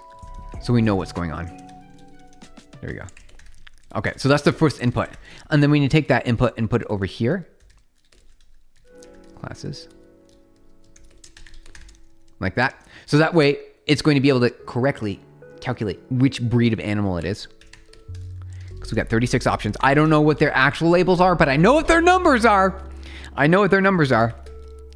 And because we should one-hot them, because we do get better results when we one-hot them. However, for now, I'm not going to bother with it. Thanks for clicking that high button again, Loons. You're definitely going to be number one at the clicking of the high button. There's a short window where you earn 25 experience per message. A very short window, like 5 to 15 seconds. You can know if your crown starts flashing. Oh, wait, it does? Number of XP. This isn't a cap, though. Oh. Loons, I had no idea. I didn't know. Yeah, I like it. So I can see the crowns here. I can see the crowns here. We're learning something new every day. All these like little hidden features, you guys. Okay. Model. Looks good to me. Okay. Takes one positional argument to or given. That would be... Oh, right. I did that wrong. This is supposed to go up here. There we go. There we go. Much better, much better. Let's see. Robbie, what you like to listen when you're programming? Right now, we've got some YouTube Studio music. This one is Down the Rabbit Hole by The Grey Room. Destiny and Time. So it's pretty... It's free. That's what it is. It's free music. Creative Commons. It allows us to have not a copyright consideration. Why using super? Hey, Peace Lord. Oh, right here. This is needed for the Torch module right here. What it does is, I believe it initializes something. I don't know. It's going to initialize this module here. So this is another class, and it's going to initialize that class before everything else. So it's a pre-initialization. I don't like it. I don't ever want to have to do it. This line right here, I don't like it. Basically, it means initialize the class before we start doing anything. And this is this class that we're subclassing, right? is our subclass. We're basically inheriting all the capabilities here, which means that we're defining a forward function here that has a dunder method, which I think is call defined, that calls the forward method. It says, see, inputs like this, and then it will say self.forward. So that's some of the nice magic stuff that's automatically taken care of for you with this module. So we don't have to write some extra dunder methods. That shouldn't require us to have to initialize it like this. Let's say if we don't, let's see what happens if we don't initialize it. Oh, it doesn't like it. Cannot assign module before init. It won't let us do it. It's like, no, you can't do it. You gotta have pre-super it. Fine, we'll super it. There you go. Hi again. How's it going there? Hexa, good to see ya. Welcome on back. Good to have you here. So you would have to talk a whole lot more to ever break 150. Maybe. It seems like it. You just need to wait for the XP period. Oh, there's a time window. Right, okay. Please tell me what you're building. All right, Peace Lord. So we're currently building a convolutional neural network. It is part of a Pytorch tutorial that we're using inside of a TensorBoard tutorial right here. So you can see, we got our TensorBoard here. A bunch of fun pictures of cats and dogs. Let's rerun it here. We'll reload the page. There you go. Bunch of fun pictures of cats and dogs. And we're going to be training our model and printing the loss graph into TensorBoard, which we've never done yet. I'm pretty excited about it. It's got to be super. You know it, Kyle. You know it. It's linting the parent class. It's initializing the parent class before we initialize our class. You got it. You got it, Ranny. You got it. You figured it out. But you already knew that probably. So you're just helping us. Yeah. You're just helping us out. Good job. Good explanation is what I meant. That's what I meant. Very good explanation. I'm sorry, but I have to go, Loons. Oh, see you tomorrow. Well, still good to see you, Loons. We'll catch you at the next stream. What about kernel and stride? What value are you using?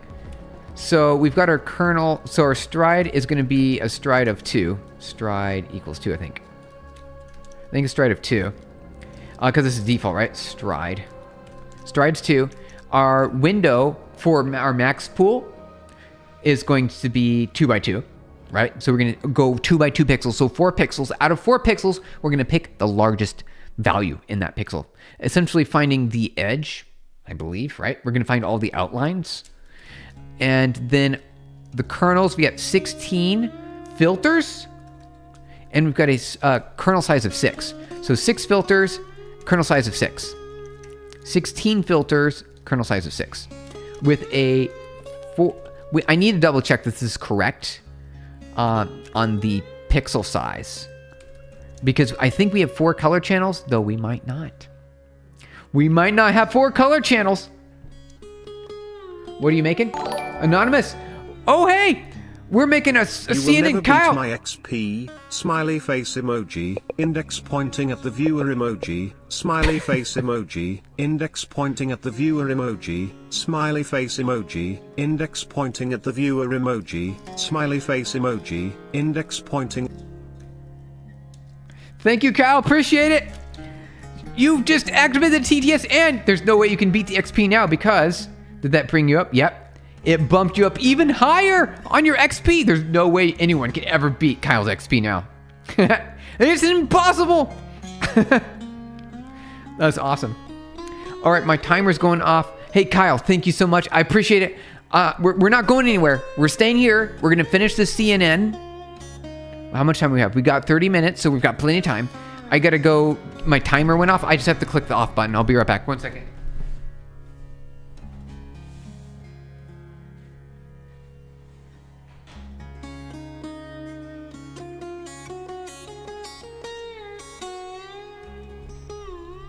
Okay, we're back. Kyle, thank you again. Appreciate it. My number one hero. If I'm not mistaken, there should be a formula to calculate the output size for a Conv2D. And the Pytorch, yes. That would be really nice. That would be super nice. This is the layer, right? So we kind of need to know what it is up front, though, since we are changing the view here, though. So we're reshaping it essentially. We need to do that here. That's because the number of filters is 16, and so we need to take that 16 and then reshape. Is it 6? Well, hold on. Wait. Did we typo that? We might have typed it. Let's double check. Let's double check the show. 16 and 16. Okay, so I messed that up. I did. There we go. 16 filters. That's the answer. Can you go to link share, please? Oh, sure. Absolutely, Loons. Uh-oh. Okay, we got a short. Okay. Someone cracked Google's Synth ID. That's that little watermark. That's the little watermark right there. And the other kinds of watermarks that you see in the images. What are we doing today, Ibrahim? We are building a convolutional neural network. We are going to be training it on cats and dogs. And we're going to print the loss output to our TensorBoard. We're going to see how far we get. That's the plan for today. So here's all of our pictures. All right. That's the plan for today. Is this a class or incognito? We are learning. So it's me becoming a Pytorch expert, and you're just sort of observing me do that. That's what it is. It's not an official class. We're running into all sorts of problems and errors. You're watching me on my journey as we become Pytorch experts, and you can follow along if you want. We do get distracted though because we've got a video to watch now. Augment a set of images so that the model can learn more accurately and achieve more accuracy. F1 score, you got it. Thank you for the reactions, you guys. Where do you learn from what website? This is the Pytorch website. So we're going straight to the source, you guys. Straight to the source. The official Pytorch website. We're becoming Pytorch beginners. Yeah, exactly. All right, so let's watch this over here. Google DeepMind claimed that Synth ID was the... Wait, one second. unhackable, invisible watermark for AI images, but a developer, Alush Denny, just released a project called Reverse Synth ID that completely breaks it. So Synth ID works by using something called spread spectrum encoding. It injects a low-power signal into the frequency domain of the image that's invisible to humans, but is mathematically distinct. It's not invisible to humans. And the creator of Reverse Synth ID figured out that these markers have a resolution-dependent carrier frequency. By analyzing Gemini white and Gemini black outputs, basically blank slates, they isolated the exact Fourier transform coordinates where the watermark lives. He discovered that the signal isn't distributed equally. The green channel carries the strongest signal with a weight of 1.0, followed by red at 0.85 and blue at 0.7. More importantly, the phase template is nearly identical across every image the model generates. Previous attempts to break Synth ID used brute force methods like heavy JPEG compression or adding noise, which usually ruins the image quality. But this project uses a surgical approach called a phase shift attack. By targeting the specific frequency bins identified in their spectral codebook, they can shift the phase of the watermark just enough to destroy its coherence. This causes the detector's confidence to drop by over 90%, while the image maintains a 43 dB PSNR. In other words, to the human eye, the image is perfect, but to Google's detector, the watermark is gone. So this project proves that as long as a watermark relies on a static mathematical signal, it's a watermark. An adversary can break it. It's a classic cat and mouse game. The moment you can see the signal in the math, you can basically delete it. If you want to stay up to date with the latest in AI security and engineering, be sure to subscribe to the Better Stack channel. All right. So yes. Okay. So let's kind of walk through that really quick. Let's see here. Okay. So how do people even make programming languages? Well, you can just type, you got to, there's several ways. One is transpilation. So you can make your own programming language and then have like a transpiler that converts it into another language. That's one way to do it. And that's basically how all of them work for the most part, right? They all kind of work that way. So you can have, for example, Ibrahim language 2020 if you want. And your language will have different, programming keyword terms like flow control, arrays, loops, if statements, and things like that. you'll be able to write a program that sits on top of that, ingests the code, reads it in, and converts it to another language. And everything does that, all the way down to machine code, which is ones and zeros. Everything does that. So assembly, right? Same thing. It converts converts instructions into ones and zeros, machine code. And then C converts C code into assembly. Assembly converts assembly into machine code. And it just keeps going down from there. That's it. It's really that simple. It's really that simple. Hey, Neva, how's it going? Good to see you. Welcome on in. How you been? How are we Stevening? How are we Stevening? We're Stevening all right. Good to have you here. Kyle, yes, gotta love the phase shifting. So yeah, so Loons, the phase shifting. So we just went through a quick little video that showed us Synth ID. We just looked at Synth ID, and it showed us the watermark. And I've seen it myself because I've been using Google's image generator, and I can see sort of like this banding effect, like these little banding effects. You can see that. And it very clearly sort of showed you that that was AI. And you can find that effect inside of an image and then count it as AI generated. However, if you remove that banding, you could see that like sort of gradation or the banding. If you surgically remove it, you can reduce the confidence that the AI can identify AI generated content. So it eliminates. Synth ID, more like watermark, right? It's more just like a watermark. Does anyone still program in machine code? Well, I don't know. There might be 1 or 2 humans left on the planet who still do. Maybe. To design a new programming language, you have to design and a compiler for that. That's quite hard. Well, Peace Lord? Yeah, it is. It's basically a compiler. Yeah, exactly. So you got to take a language and you got to compile it into whatever intermediary you're going to have it in, right? So it's going to be assembly maybe, or an LLVM assembly. And then that assembly can be converted to a target, sort of like an architecture, target architecture, which is going to be, like an ARM processor or an Intel x86 processor, AMD, you name it. They all have special instructions. And then you run your assembler and generate machine code, and you can link that with the linker to the operating system's system caller, basically. And you can go all the way down the rabbit hole from there. Oh, hey! Nevo has joined the stream. Hi, Nevo. W Nevo. Hi, Nevo. How's it going there? Hey, Kyle. Thank you. Exclamation point. Party poppers. All the way up there at the very top. Kyle, thank you. My gratitudes. We've got our Nevo over there. Hey, Neva. Good to see ya. Then assembly gets assembled into machine code. Exactly, Bonzupi. C is kind of like an assembler with infix notations and macros. Rust and C compiled languages have to transpile into assembly language. Yep, exactly, Bonzupi. Exactly. Usually it might be like an intermediate assembly language like LLVM, and then you can convert that into an architecture supported specific processor. See here. I'm trying to make sure that I didn't miss any of your chat messages, you guys. Some people do, and it happens to know a few facts about that assembly. Yep. It never knows. Never's done this before.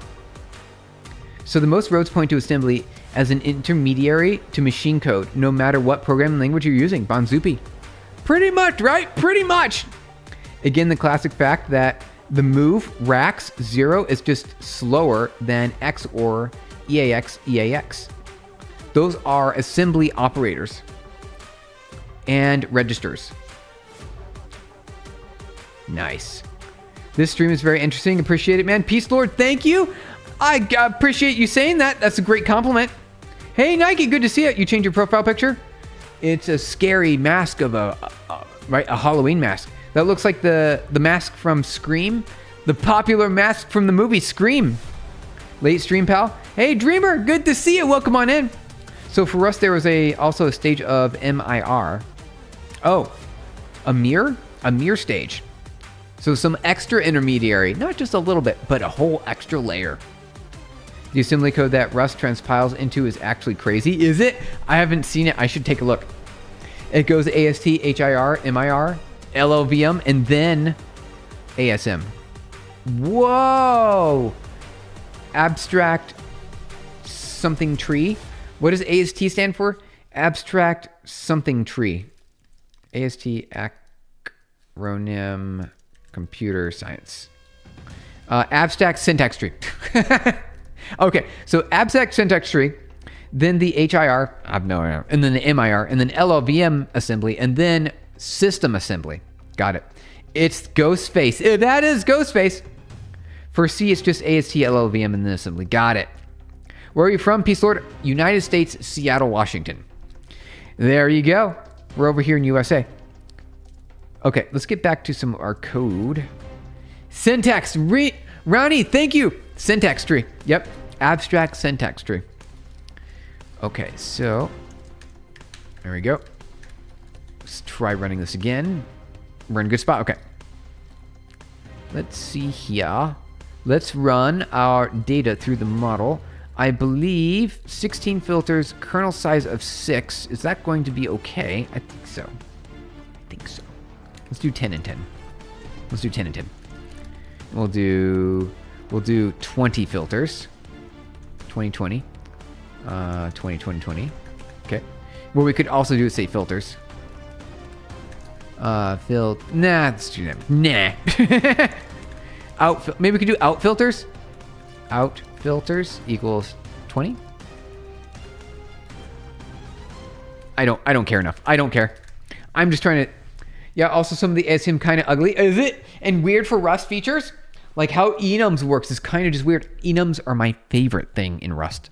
They are so neat, and you can match across them, and you can have enums that have tuples inside them. Like, what is even that? I love it. You're talking about Synth ID, so is that AI watermark inside image identification thing? Yes, it is, and someone broke it. It's actually not that hard to break.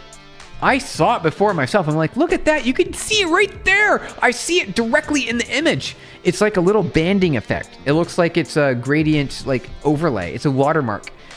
And you can easily remove it. C generated by CLang looks vaguely human written. Oh, does it? Nice. I use CLang. You're from Denton, Texas. But you left Texas several years ago. Bonzupi, no way, really? Oh, I didn't know it. That's great. Rust is so ugly. Oh. Well, Rust is Rust. Rust syntax is probably the least ergonomic syntax I've ever seen. It is. I need a simple version of Rust, please. That would be so nice. Can you make a simple version of Rust? It still has all the same safety built in, and it might not have things like lifetimes where I can do some manual extra things. That would be fine. I just make it simple for me, please. Thank you. Thank you. I'm still going to use Rust, even though it's complex.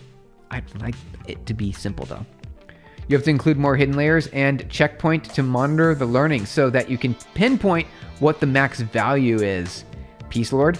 We could do that. We're going to keep it simple, though, because we want to get back to the tutorial here. I don't even know if we can run one of the outputs. Let's try one of the outputs here. Let's do out equals model image.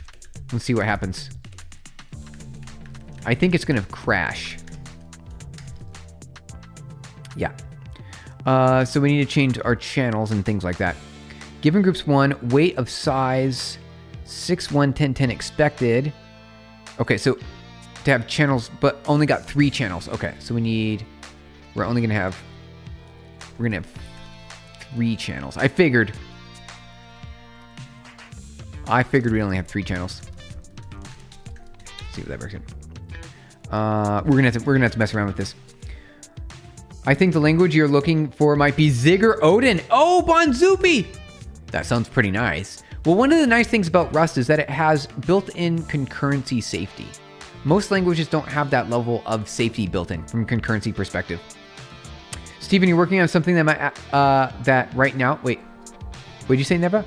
You're working on something like that right now, actually. Oh, no way! The ASM of Rust is ugly, but the text is good.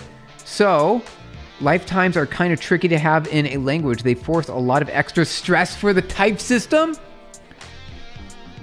You think language, yeah, exactly. Those aren't safe. Exactly, Neva, they're not safe.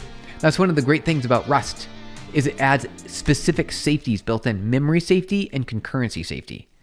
Most languages don't do that. 3:15 a.m. Peace Lord, you're up so late. Zig isn't memory safe, but memory management is always explicit. How about Haskell? Neva will know about Haskell. I don't myself. I've only used it a little bit. Concurrency safety basically exists nowhere. Yeah, exactly. That's one of the special superpowers of Rust, you guys. Me tomorrow. Dreamer sounds good. Good to have you here. Haskell has no concurrency safety.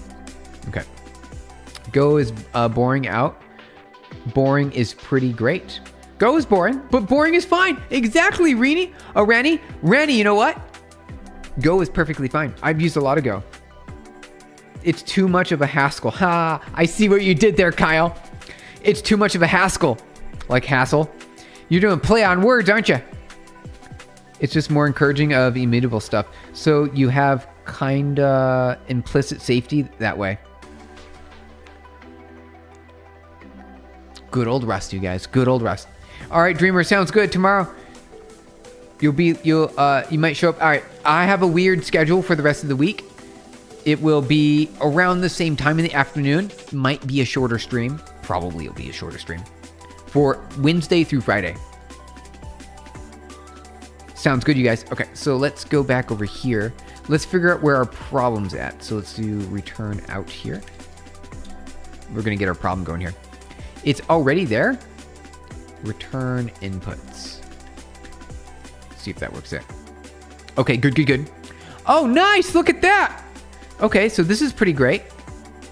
So this is one image. And it looks like a 4D. How long have you been programming? Daniel Hartz, for quite a while. So 25 years professionally. I've been programming for about 25 years professionally. However, I've been programming before that, when I was 11. So I started programming at 11 with the C++ book. And it came with the Borland C++ compiler. So if you need concurrency safety, your options are Rust, maybe Haskell, or OCaml, and that's about it. Oh, really? OCaml too? I didn't know that. Keep up the good work, man. Great stream. Good night. All right, Peace Lord. Thank you very much. Good to have you here. You have yourself a good night. Steven has every tutorial in a single repo, so it's really not hard to follow along with the series. Yep, you got it. It's all right here in a short. So get status, and here we go. Let's put up our changes. We have more time. We've got a little more time left here, guys. Get commit. We did added CNN. Okay. Push. Boom. Updated. Easy. Daniel Hartz, you started building a computer. You wish you started coding then too. Oh yeah, similar amount of time for me to in infrastructure. You got a PowerShell and SQL, but that's about it. Well, that's a big chunk of it. If you got that and you got SQL, that's a huge. SQL kind of has, it's a domain-specific language, right? It's a DSL. It has a lot of the patterns that would exist already in programming languages. So if you've mastered SQL, regular programming is not too far off. Functional languages don't have mutations such... Oh, right. Oh, it's all immutable. Make it kind of like an unsafe in Rust. If you treat any mutation as unsafe, you're concurrency safe. Ah, there you go. So maybe Haskell too. You should always use atomic every chance you get. Yes. Immutable and atomics. Concurrency is inherently dangerous. Sometimes you have to use it. Yeah, Rani, my favorite kind of concurrency is through message passing. So that way you don't use the same memory space.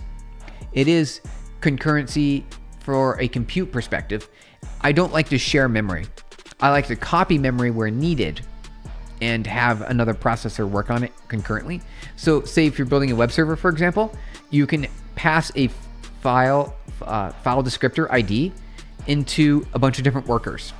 And you can have that file descriptor can be consumed in each of those workers, which allows you to create a parallel high performant web server. You can do that. Hey bud, how's it going there? AI with Vire? AI with Vire! Good to have you here. Welcome on in. Happy Tuesday. Remembering new syntax? Oh yeah, just following the logic most of the time. Syntax is pretty rough to remember. It really is. Haskell, unsafe is for any mutation. Oh, and for memory safety. Oh, neat. No way. There's an unsafe in Haskell? A lot of time mutations can be mimicked by having a state you make small edits to. Gotta get those mutations in. You mean like IPC? Oh, yes. That is a way. So IPC, I believe, is a pattern for message passing between processes. You can do IPC. There's a lot of ways to do it. Yep, that counts. You can do Unix domain sockets. You can also do it through a local loopback TCP or UDP socket. There's a couple of approaches, and IPC is one other way to do it. You got it, you guys. Or you can do it as threads, and you can do message passing across threads. And there are a lot of patterns for that too as well. There's a tough engineering problem with collaborative systems because like if they both edit at the same time, oh, you got problems, right? There you go. That's what you got to avoid. Basically, yes, Haskell has functions named unsafe, similar to languages like Go. Hey, that pattern is in C. Nice. That's amazing. Google Docs, Figma handle it differently. They do. It's called operational transforms in Google, and Figma might use the same pattern or CRDT. Yeah, you got yourself some operational transforms, OT, or CRDT. Conflict-free replicated data types. That's what a CRDT is. AR with Fire, still waiting to hear back from Pubnum, hoping to give me that shot by the... Oh yeah, if I don't understand... You at least taught yourself, no degree. Oh, I don't understand. I'm self-taught, no degree. Hey, I'm self-taught too. I dropped out of college. I did, I dropped out! I'm a dropout, you guys. Okay, so... I had something better to do than college, and it was business. I had a business. No one wants conflicting data types. Yeah, exactly. Exactly. You dropped out of middle school. Did you, Bunzupi? It's a little early to drop out. I think maybe. All right. So let's see here. All right. I need to know. So this is the number of filters. So let's do 4 maybe. Let's see here. No. Python. Here we go. Okay. Let's build this. Okay. Given group 1, weights of size 6144, expected input 1, 3, 200, 200. So that's what we have. To have 1 channels, but got 3. Oh, at once. Only 1. All right, so we got 3 channels. How do we take care of that? Do we increase our component size? Do we do like... How do we do that? 3166. 31. Oh, and we do 3. There we go. Like that. Oh, there we go. Hey, we figured it out. All right, just a little bit of little tweaks here and there. Okay, let's do image out, data iterator. Oh, that's for 30. All right, so let's do 1. Okay, we're gonna bring this down to 1 for now. So we only get that output. Okay, little bits at a time, you guys. Little bits at a time, and we should be able to. Let me bring this up to 10 again. So we got 10, 10. Looks good. 10. Good. Okay. Do you do beginner tutorials? Oh, Daniel Hearts. Yes, we do. We've done some beginner tutorials. We've done quite a few. Stephen Blum. Go over to lives. And you just scroll. And you see we got Pytorch basics. We've got Python basics. We did C basics. And this is all like entry level stuff. So we've done a lot. We've done quite a bit. Quite a bit, you guys.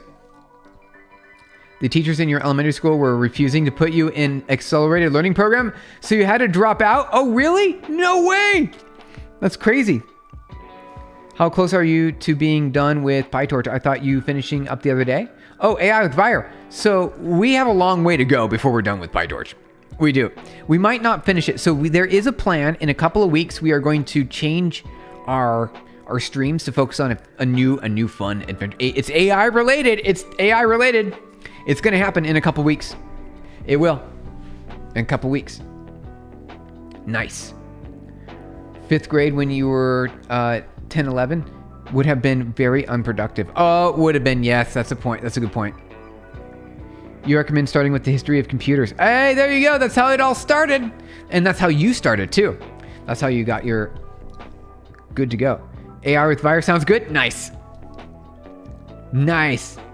Oh, nice. Nice everywhere. Got nice everywhere. Everyone's saying nice. I'm going to say nice too. Okay.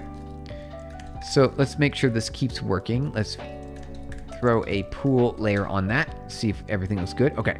So our pool layer's got a problem. All right. Expected. Oh. Where's our pool? All right. That should be fine. Oh, do we need to do 3D? We're going to do a 3D maybe.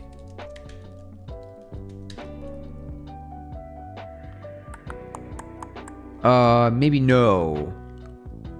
Yes, no, that's fine. 10. Okay. Noise. We got that noise. All right, Bunzupi. Where, so 1D maybe? Okay. We got 3 channels because we want 3 channels. Oh. Is common, so we got to do 3 here as well. Okay. But I thought that was a 10. How's that gonna work? Okay. Let's try this. Okay. Oh wait. Com 2D max pool size 3D. Okay. No. All right. Max pool 1D. Oh, that's a 2D. Forgot. Sorry. Let's try that. Okay. We're breaking things for you guys. What is your preferred operating system? Hey, look at that. All right. Uname. So I don't know if you can see this on my screen right here. Darwin. It says Darwin right there. I like it. Linux is the real answer, right? Linux. It's got to be Linux. Supercalifragilisticexpialidocious. Hey, you made it. Hey, Sergio, you found the word that stretches bigger than the screen. It worked. You have to attend class. All right. Right. Class, even in uni, you can do stuff on the side or when stuff is just boring during lessons. That's the amount of, you can do that. Yeah, that sounds good. That's how I did it too. You've tried Subway Surfers on the side. Nice. Okay. So let me get back to this. So I've got a little bit of time left here, you guys. Just a smidge. And then I got to get going. Good news is I achieved most of what I needed to achieve today. There's a lot more tasks, though, that I have outside of stream that I got to take care of. All right, so that should do the trick, right? I believe so. 4x4. Why does it say 4x4? I don't know.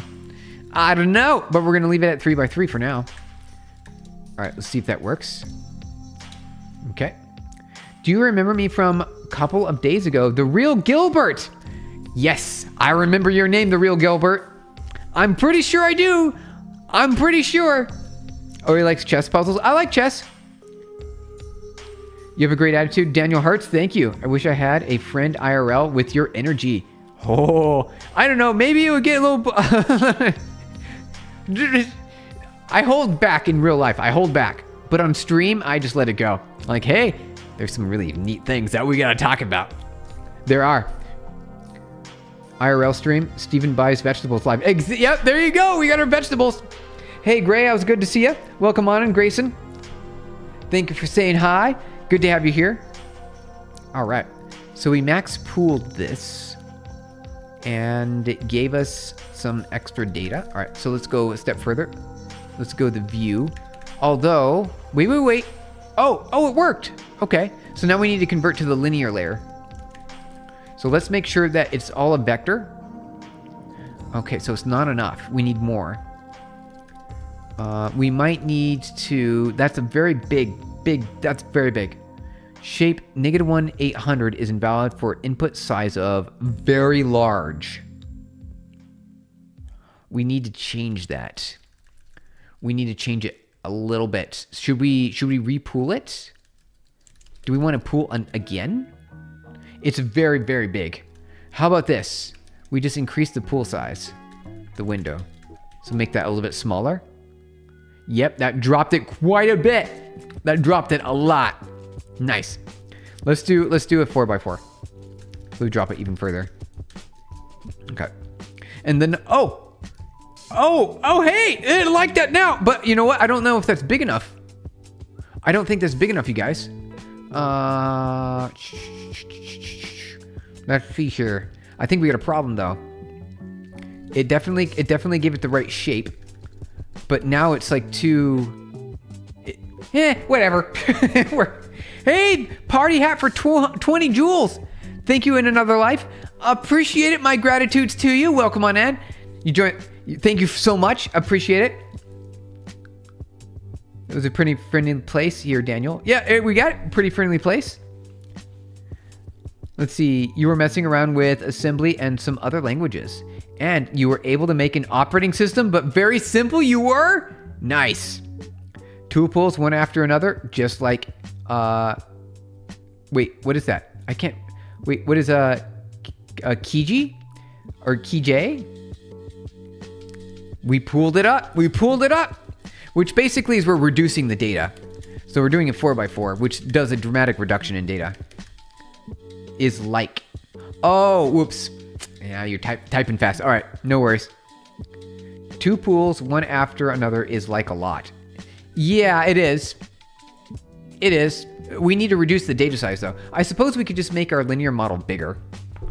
We can make our linear model bigger. Let's shrink it down really quick, so that way we can see what size it needs to be exactly. Oh, wait, that's too... Wait, what? No. Hold on. It's too small. It's too small. There's no way. 1. Huh. Weird. Okay. I need to see... Let's just do this. Let's print the comp on the outside real quick. See what that looks like. We should probably get the shape of this. Let's see here. Print out. Shape. Then pool. Yeah. Wait. No. Okay. Sorry for my spelling. You probably want another layer so you're not losing info on a linear layer. Like doing a conv rel into a conv rel. Yeah. We are, I think... Let me double check here. So look at that. Does that make sense? So we're doing 2. So we're conv layer rel u in. Oh, we don't pool. Oh, so 1 pool. Like that. So we'd only pool once. It's pretty much linear behavior. Yeah, a pool is definitely linear behavior. I'm doing 2 pools. Yep, basically. Okay. All right. Here. Maybe do that twice? What do you mean? If you want 2 pools, do a 4 conv layer. Do 4 conv layers. Really? So you want more conv layers? 4. Let's see. You want 4 conv layers? Basically having a pool that's after... I haven't really seen that work much. Okay. Basically having a pool that's after only 1 conv is kind of weird. I haven't seen that. Okay. We got it to work before. We did it. We got it to work. It might not have been great, But we got it to work. Because again, you need a non-deep neural network for the first level of detail. Yeah. So basically what we're doing is we're just capturing the outline of each of our windows in the max pool. So we've got a bunch of filters, which are basically layers. They're linear layers. And we're going to project the kernel size over our image through each of those filters, and we got 6. So it's going to create 6 filters, and I believe a cube with 6 layers in it, right? So a 2D matrix with 6 layers in it per image. And then you're thinking of stacking those. Okay. We're going to have to continue this tomorrow, though, because we're hitting the end of our time window. Though, I want to play around with this just a smidgen more before we head out. Just a little bit more. So, let me see here. All right. And then you're saying we should C2. Pre-pool. See if that works. Does that work? It does? Okay. All right. Magic's happening, and magic is happening. This is great. C3. Let's see here. Oh, wait. We're going to do the pool up here. There we go. And then we'll do a C3. And then a C4. You know what? Let's just copy and paste that. This will be C4. There you go. There you go. Multiple comp layers allows you to capture features at different grain levels, like a zooming in effect. Oh, we're going to get extra details by having even more convolutional layers. Whoop. My chat crashed there for a second. Let me bring it back. Okay. Reloading. John Deere, because mastery still matters. Okay. Even if you can mass produce something. Oh. I need more context. I need more context on that. I think I understand. Like maybe the resolution isn't helping, but basically you're operating at less than half of the resolution if you're doing CompNet into pools. Yeah, well, because that's kind of what we did. Like we have a resize up here, so we have a resize up here. We changed it to 200, and we've got very big images, right? So we get pretty big images, and so this is what our image size looks like. Scary animals. There's not a huge difference between one CompNet value just to do nothing. So it's like roughly the same thing as doing lower image. Oh, it is. Yeah. Oh, yeah. I kind of figured. That's why I kind of lowered the resolution on the images. Are you on a laptop or PC? Alexander, good question. We are running on a Mac. Alexander, you should normally do a conf, then pool, then conf, then pool. That's what I thought, Rani. That's what I thought. Neva's saying that we should conf twice and then pool after. Yeah, I don't know. We can mess around with it. These are really easy parameters to train with. We can change those. Google servers have been a bit weird today. I'm getting server errors sometimes when I'm trying to send a message. Oh, really? Yeah, I'm getting a few errors there. Okay. So, let's see here. I want to run this through once and see if we can at least get it going. And then tomorrow we'll continue our TensorBoard tutorial. That'll be planned for tomorrow. All right, so let's make sure this works. Where is she here? Got an error there. Self-ReLU. Okay, that looks fine. What line was that on? 63? Here? It doesn't like that? Why? Oh, okay. Easy. Okay. And we're good to go. What do you know? All right. We don't need that one anymore. There we go. Okay, looking good.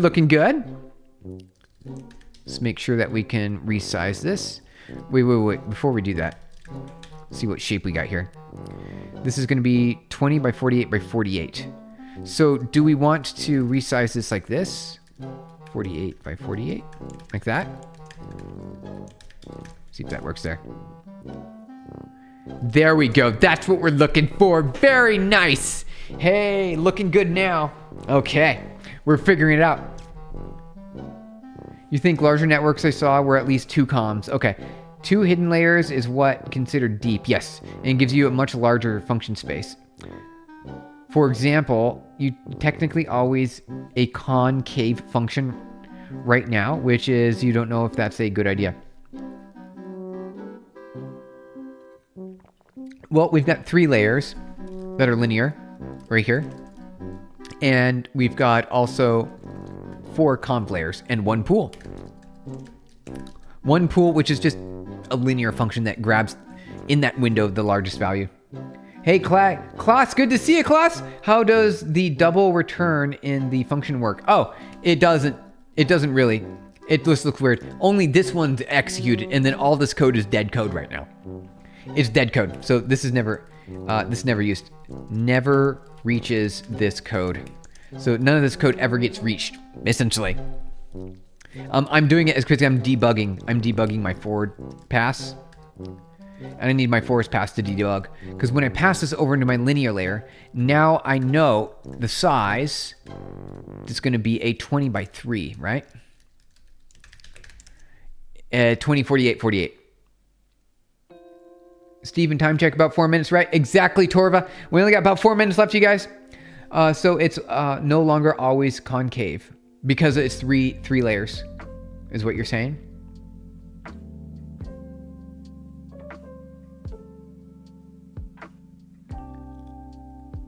This is debug music. Yeah, it's pretty good music.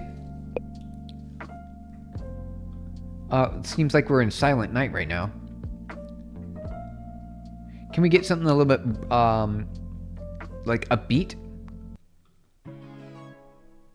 There we go. A little bit more upbeat. Perfect. By the way, you should watch out for flattening the data into a 1D array, since there is information in the structure that's... Oh, good news. Good news, it's okay. It's okay, Randy. I know what you're talking about. I always thought that was a problem too. All the information's preserved. It's all preserved here. So what we've done is it's capturing all the data. Nothing's lost. It's just changing its shape. So all the pixels, all the features that we've extracted from our convnet here is still retained. We're just changing the shape so that when we do a matmul on our linear fully connected layer, it's going to capture all of our features. That's all that's doing. So good news, we didn't lose anything. Nothing's lost. We're okay, thank goodness, right? Phew, no data's lost. We're good. For simple problems, it should do. Yeah, we're good to go. If you got the math of it, that's right. This is right. I think we're good. Writing a build system in Go right now. Hey, Klaus, nice. That sounds great. Build system for CI, maybe? I mean, that's usually what CI does, right? That's what CI does. It does a build system. Why'd you even say that, Steven? Continuous integration. Like, I know it should be possible to get 2 disjointed 0 lines from the ReLU, which means you're no longer concave. Oh, yeah. See, one of the things I don't like about ReLU is that it does drop all the data that is below 0. And I like that data. I want my data to be below 0 sometimes, don't you? I feel like I'm throwing stuff away. Ronnie, if you're scared about losing data, the ReLU is what you really should be concerned about. Will the monorepo be like CMake? Oh, it will. It's going to be use CMake. All right. Very nice. Now it should be possible to... Okay, so I read that. Sorry. Oh, Zergio, thank you for 10 joules in the GG. Hey, look at that. My gratitude's to you. Thank you so much. Yeah, we got to wrap up here. So I want to make sure, one last thing before we head out, I want to make sure that this linear layer works. And then we get the full output. I think it will. And there you go. There you go. We did it. The output size seems incorrect, though. Let me double check. Yeah. Let me see. I need to say print out that shape. 200 by 203. That is incorrect, right? All right, so we got a problem here. Our loss isn't going to be able to loss properly. We're not going to be able to get that. We're going to figure that out later. Classes. The classes should only be 10. But it gave us 200. L3. L3 right here. Yeah, it should be right there. Maybe we didn't set that right. Where's our model? Where's the model defined? Model. There we go. Classes right there. Classes 36. So, oh, maybe that is 36, but it says the shape size not. Whatever. Steven, what's your thoughts on my mustache? Do you like I worked at Netflix for 10 years? Oh, yeah, exactly. Like the Primogen. Right, Kyle? You kind of have that. You kind of got it. You got that mustache there. Jelly is also very nice if you want to keep the lower end of the data. Oh, really? I do. I do. I do want to keep the GelU. All right, RelU. Here. GelU. All right. Watch this. Percent S/RelU with GelU. There you go. Boom. Gelled up. There we go. Hey, there it goes. That's the lower end of the data. Neva, thank you. I've been wanting to keep that for a while. I'm like, have a good one, you guys. Zergio, thank you for the GGs. All right, yeah, we got to wrap up now, you guys. We got everything that we wanted, at least from the CNN. There's a few things that are missing. Git status, git commit -am. Full working, maybe. Let me guys working, maybe. CNN, convolutional neural network. Push that to main branch. Good to go. It's been a pleasure, everyone. Hope you all see y'all. Have a great rest of your day. See y'all tomorrow. Thank you, everyone, for joining in. We're headed on it now. Good to have you, Gear. Participating in the Primogen streams. His content is great, but the community feels very impersonal. And compared to this one, oh, Bonzupi. Well, he's got a lot of people chatting there. He's got a lot of people chat. It's kind of difficult. Everyone's competing for. And over here, we can say hi to ya, and we know who you are. Good to see you, everybody. Thank you for the peace sign. Have a great rest of your day. Bye, everybody. See you tomorrow. Thank you for joining.